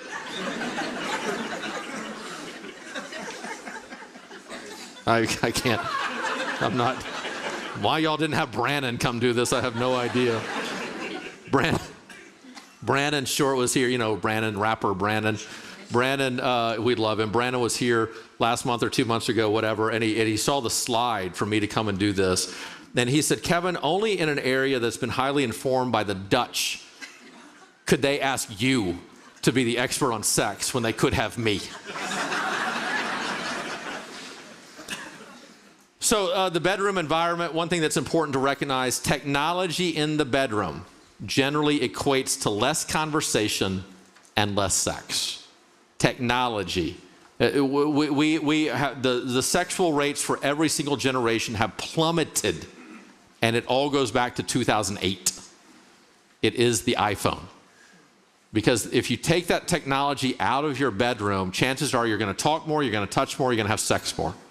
But at the end of the day now, sometimes it's just easier. I get it. I totally get it. Sometimes it's just easier at the end of the night, AirPods in, video on, and I don't have to talk to anybody. I don't have to be vulnerable in any way whatsoever. But what's the cost of that over time? What is the time this week in which your spouse will get you just in conversation without any phone present in the room? If the answer is never, that goes back to the issue of attention. It's eroding away your friendship. Find some times in which phones are off limits. Generally speaking, for Jenny, you've heard me talk about this before, Jenny and I, the greatest connection point that we have is a walk. We'll generally take a walk 5 days a week. We have a 45-minute loop that we do. Sometimes we only have time for the 20-minute loop. But I have begun the process of leaving my phone at home during that time. I want her to know she gets my undivided attention during this walk. Because the rest of the life, she's dividing me up with church members and those kind of things. So a couple of things about language, and then we'll take your questions. Hey, Bethany, you want to, here, do this. Let me give you my phone. Keep it open. So just start scrolling down right there and start writing down a few questions. That way I don't have to. If it goes blank, the code is 666. Just kidding. That'd be hilarious. So a couple misbeliefs whenever it comes to sex. One is that good sex happens naturally. It doesn't. It doesn't. It's learned. Second misbelief is that good people don't talk about sex. They do. They talk about it with the right people. You talk about it with your spouse, and then you talk about it with somebody who can help you. You do not have conversations, long-winded, intimate conversations with your friends. You do not reveal more to your friends than what your spouse is open to you revealing. We all need these healthy relationships, no question, but I can't embarrass Jenny in front of my friends. There are certain things that are off limits because she wants them to be off limits, and that's totally right. She gets full veto power of anything I say up here when she's here. She gets full veto power of that. But good people talk about it. As a matter of fact, if I could give one single piece of advice to generally healthy couples when it comes to intimacy, the easiest piece of advice I can give is simply this: talk more about it. Because if you don't talk about it, you can't improve it. But if you can talk about it and have a conversation without getting threatened, with understanding what's going on, then you can make meaningful strides forward. One of the most transformative things for Jenny and I is that we learned how to talk about it. Now, some will say, and this is a misbelief, if I talk about it, I will be rejected. You know what? That's possible. But here's the truth. If you bring up sex to talk about it and your spouse rejects you, that has nothing to do with sex. The problem is actually something else. If I get rejected from what I want to talk to Jenny about, the question is, what's going on with our connection, with our sense of heart? Who are we now at this moment? It actually has nothing to do with it. Sex is the surface level issue. The inability to talk about it, something else is going on underneath. One encouragement I would have for you is the conversation rule: never talk about sexual problems in bed. That's where we tend to have the most amount of sex. Shouldn't be all the sex. It tends to be the most amount of sex. And so don't debrief. I mean, literally, don't sit there in bed and pull out the cockpit flight recorder and say, where did this thing go wrong? Don't do it there. Here's what Jenny and I do. Jenny and I talk about sex primarily on our neighborhood walks that we take, which I find hilarious, because here's what it means. My neighborhood is full of church members, and so these sweet ladies are looking out their window, oh, look at our pastor taking a walk with his wife. How cute is that? Having no idea the actual content of the conversation that Jenny and I are having at that very moment. But you want to distance the conversation from where the action normally happens. It provides a great deal of safety in the midst of that process. So let's fill in this holistic intimacy. I'm gonna point out a couple things from your survey that you took 2 years ago that I think is still relevant, and then we're going to take questions. So holistic intimacy. Sex is just one part of it. So emotional intimacy. We need to have an emotional connection where we're sharing hearts without judgment. The better you can, the emotional connection actually deserves more attention from us. You need to have a physical intimacy where non-sexual touch is happening. We'll see this in the survey in just a moment. The more you can increase your non-sexual touch, the more your sexual touch will actually increase. There needs to be a mental intimacy. This is a sharing of ideas, of brainstorming, where our minds are meeting together. That looks different for different couples. There needs to be a spiritual intimacy, an intimacy through prayer, through faith conversation, shared doubts. And I recognize for some you can't have that because your spouse isn't a believer. That's okay. You're going to lack this aspect. That's okay. You can still create a meaningful intimacy outside of that. And then experiential.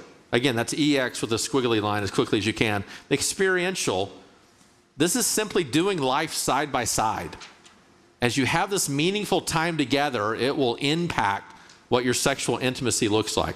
But let me tell you your 3 lowest scores, and some of you weren't here, so you can blame others on this.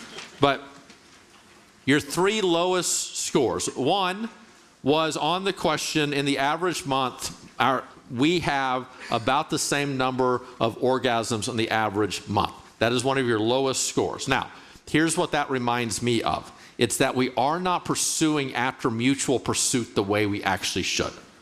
To recognize that this can be enjoyable by both is a very important concept. That was I think your 3rd lowest score. Your 2nd lowest score was we don't talk about it enough.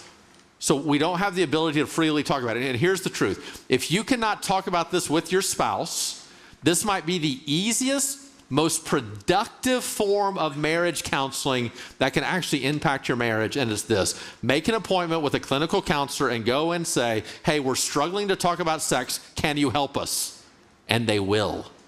And just having the discipline of a third party in the room can help sometimes get you to open up. They can explore what are the hindrances to having this healthy conversation happen. They can maybe bring some topics up. I think I've told you this story before, but back in Arkansas, I'm a young pastor, and we had 2 counselors who worked at the end of my office. One of them was 83 years old. At this time, I'm probably like 28, pastoring a church of a couple thousand people. And one day she walks in, and I'm standing in the hallway. I said, hey, Miss Doris, how are you? She goes, I'm good. Hey, I talked to a couple. You referred me a couple the other day. And I said, yeah, I did, yeah. She goes, so how's their sex life? And I said, excuse me? And she goes, how's their sex life? And I said, I don't know. She goes, you don't know because you didn't ask. I said, no, I didn't ask. And then, 83 years old, she looks at me and she starts using every slang word you can possibly imagine for male and female sex organs. And with each one that she says, she takes a step toward me. And I am backing up against the wall until I get stuck against the wall. And she's using words I don't even know to this day. And she goes, you didn't ask them because you're embarrassed. And until you're not embarrassed about sexual issues, you don't need to be seeing couples. Have a great day. She walked off. And she was right. It was me. I was embarrassed. I didn't want to bring it up. Well, now at 48, I'm willing to have these conversations and bring it up. Look, we all come from different family of origins, generational differences. This can be difficult. That's okay. Let's learn. Let's figure it out. And if you can't do it on your own, go get with a counselor and they can assist you in this process and they can have a transformative impact on your relationship. But are you ready for what your worst score is, which John Gottman would say actually be the most meaningful difference within your sexual connection? It's this. Not that. There we go. On a scale of 1 to 5, 5 being often and 1 being never, we cuddle with each other often. The less you cuddle, the worse your sex. That's what stats show. that the greatest way to improve your sexual satisfaction is to create a relationship in which you cuddle often. Now think about what that requires. Not every couple in here should cuddle. Why? Because some of you don't feel safe with each other. Your spouse's strength has been used against you, not for you. You don't feel that emotional connection. But this is something Jenny and I changed about a decade ago, in which it was no ill intent. It's just, here's how it happened. Jenny and I are walking through life hand in hand, holding hands. Everything's great. We get pregnant. We have a baby. And here comes Ella. And now I'm carrying the carrier and no longer holding Jenny's hand. And then I'm holding Ella's hand as Ella's holding both of our hands. And then Silas comes along and he takes the place. And I'll never forget the day. I'm walking them both to elementary school. Ella's in 6th grade. Silas is in 3rd grade. And Silas, as we just get to the edge of the property, lets go of my hand and takes off. He doesn't want to be seen holding my hand anymore. And Ella, my daughter with Down syndrome, looks up at me and goes, "That's okay, Daddy. He just wants to be somebody." Which I thought, don't we all? But here's what happens is, just because of life circumstances, we stop holding hands. And then I did not intentionally re-grab Jenny's hand when I was no longer holding a child's hand. And just one day it hit me. Take her hand back. And now we started to hold hands. And now we've gotten in the habit of, whenever we're watching and working at night, I just sit right next to her on the couch. She's kind of in more recliner with her laptop. I have my laptop. I put my feet up on her edge. Our feet are now touching. We just sit next to each other. And we've just upped now our non-sexual touch, which has an impact now on every other aspect of our relationship. What would it look? Let's face it. We have been in this room for 2 hours and 52 minutes. For the last 2 hours and 52 minutes, you could have been touching each other in a very non-threatening way. Have you? And if you haven't, why not? Why not? Why not the arm around? Why not hold hands? Why not a hand on the leg? Just to begin to leverage each other's bodies to lower our stress, sync our hearts together, and feel this sense of connection. If your relationship has enough trust and respect and vulnerability to do this, intentionally increase how much you cuddle one another, and your body will become addicted to your spouse's body. Because the largest organ we have is skin, and skin-on-skin contact releases oxytocin, the cuddle hormone, that actually lowers your heart rate, binds you together in a very healthy way. If your relationship is good enough to do it, do it. But you have to understand that's proverbial advice, because some of you don't need to cuddle right now because you actually don't trust each other. Bethany, what questions do we have? You have a microphone? Yeah. We got 6 minutes. All right, so many good questions. Let's see, can you talk about porn addiction? The world normalized it as if everyone struggles with it and it's okay. Yeah, so it's interesting. The latest research on porn addiction is actually to make it an attachment issue. Porn tends to be a non-secure attachment pattern, primarily avoidant, but can also be anxious. That doesn't matter. But the issue is, what does a secure approach actually look like? Jay Stringer is probably the expert on this. He has the book called Unwanted. I would get that book. I would look at his online material. He has a brand new book coming out called Desire that I'm just a couple of chapters into right now. Here's the interesting thing about Jay and his book called Unwanted. Jay has the ability to take your to take your porn history, and with no more information other than what you searched for, he can tell you the nature of your family of origin. Why is that? Porn has very little to do with lust and sex. Porn is actually about power and unmet needs. And that's what attachment actually begins to understand. And so pornography is now this counterfeit that Satan has presented to us to meet our needs of feeling unwanted, unloved, unknown, unvalued in a counterfeit kind of way. But what it ends up doing is looping us into the shame cycle, which makes us feel even more unwanted, unloved, unvalued, unheard, which causes us to reach out to porn even more. And the moment we begin to get to work at the unmet attachment needs, our desire then for pornography begins to lessen in some way. Just having an internet filter and accountability partner will in no way solve your porn problem. You have to get to the needs that are underneath the table, and then those things can be an assist into what's going on. So good. What do you recommend doing if your spouse initiates sex and you're not in the mood? Say no. I mean, we have to get to a point. We have to get to a point where no is because let's face it. If Jenny does not have the right to say no, what is actually taking place in that moment? If she has lost her right to consent, so what has to happen is the conversation needs to take place. Of look, I understand you want to connect at this moment. I'm tired. I don't feel like I can right now. Here's when I can. So you put something out there. Whenever we were young, Jenny and I called it the 24-hour rule. And so it was the idea of primarily if I initiated and she said no, then within 24 hours, she would initiate. And then that gave freedom to say no and what's going on. And you can make that 48 hours or 72 hours, whatever it needs to be for you. But we have to have the ability to have autonomy over our body, while at the same time, where this is coming from, I think, is he's terrified they're never going to have sex again.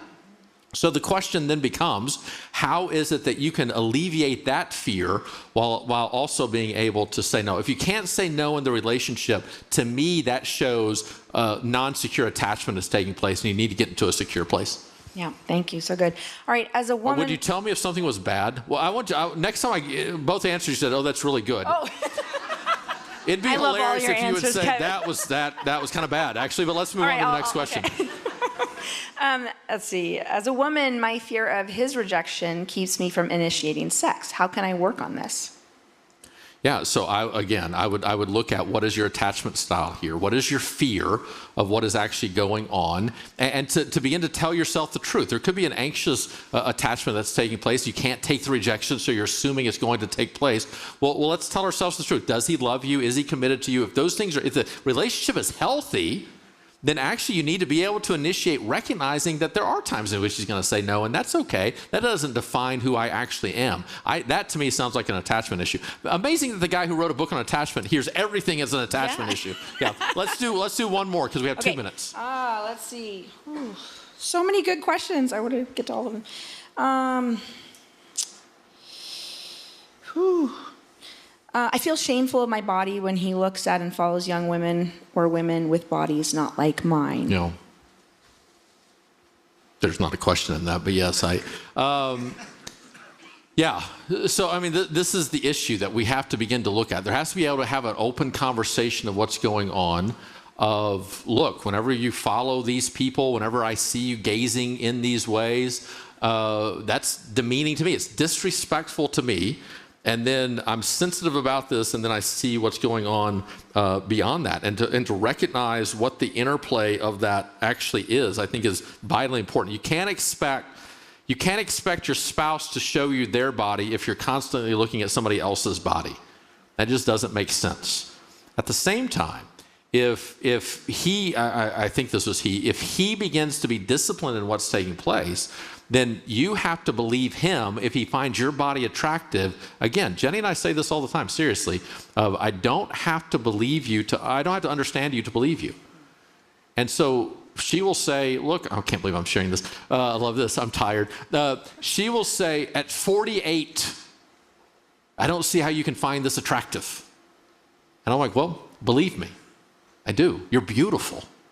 You're beautiful. And I do. You may not find yourself attractive. I find you attractive. And you have to believe me in that, because if what happens then is if she stops giving her body to me, then basically she's just based off her own belief and not understanding who I am and what my needs and desires actually are. I find her beautiful. Even though she doesn't understand that, she has to believe that. So in this situation, the husband has to see his responsibility. You have to honor and value your wife. You can't be oogling and googling these other people. And then what the wife, if he gets to a healthy place, you don't have a right to be there. You don't need to be there right now. But if he gets to a healthy place, then to begin to give your body to him, even though if you feel insecure, then there's various ways you can go about it. You know, red light bulbs in the lamp by the bedside instead of the harsh white lights, those kinds of things. No, I'm serious. I know a couple who that is their sign of as she initiates. If the red light is on, it's on. And so there are secrets like that we can actually go about in many ways. So thank you all very much. Yes. Appreciate you. Thank you, Kevin. Please let's thank Kevin. Yeah, so thank you so much for joining us. Just a couple things before we wrap up. First of all, Kevin, that was amazing. Really, so much wisdom, so much knowledge. We're just so blessed to have you. Thank you so much. I don't know, my biggest takeaway, I mean, there's so many good takeaways, but I just loved how you talked about that couple in the New York Times article and just how connection being the goal. And I just want to point out that we have found that in our own relationship, that the more we pursued connection and not focusing on the physical, because the physical can create anxiety for some, it can create just all kinds of things. And I just love that, connection being the goal and not just the physical aspect of it. So I just want to encourage you guys with that. Takeaway. Yeah, my takeaway was I am going to take the kids tonight, and you can get as much sleep as you want. I love it. Yeah. All right. Well, let's pray. Well, wait, one more thing. Oh. I really want to invite you again just to join us for a class, and we will be covering things like attachment theory as well, and help you dive into some of these topics as well. We would love to have you join us. Anything else? I think that's about it. Yeah, go ahead. We'll go over if you deeper need into support. the hindrances and positive aspects of sex. So yes, but also if you want to help processing any of this, you need support, you need prayer, we'll be up here. Pastor Kurt, Kevin, some others will be up here. We would love to walk alongside you. Seriously, we have resources, lots of different things. We just want you to know that we're here for you, and we really do want to walk alongside you and support you in any way that we can. So yep, and this is recorded too, so we can make this available if you. Oh no, it's not. No, never mind. It's not. Oh wait, what? Sorry, for Kevin. a low fee of. So if you felt like this is like a fire hose, hey, it's we can well make it available worth for you to listening listen to it again. Take notes. Every time you listen to something, sometimes the Lord reveals just a slightly nuanced thing to you, so it will be well And we worth invite you to discuss this with your spouse. You already know that, but take a date night, dive into this stuff. It's good. So yeah. All right, let's pray. Heavenly Father, we just thank you. We thank you for your wisdom, and that when we come to you and we ask for that, you give that. So we ask for that in our relationships and beyond our marriage, for our families, and even in our community. We just need you. We need you to be walking with us and to feel your presence and to be connected to you and to really understand that idea that our secure attachment ultimately comes from you. We need you to speak to our needs that ultimately our spouse can't fully meet, but you can. So would you just remind us how much you love us, how much you're for us, how much you want to just work in our marriages to bring healing, to alleviate shame, and that we would just walk unhindered with our spouse, unashamed with you, and be able to live out the purpose that you have for us, to bless those around us, because marriage really just isn't just for us, it's to bless those around us. So we give you the glory for that. We give you the glory that the idea of intimacy in itself is a picture of how you want to relate to us as a church, just that close connection. Thank you for that. And we just give you all the glory. Amen. Amen. Have a good evening, everyone. Thanks so much for coming.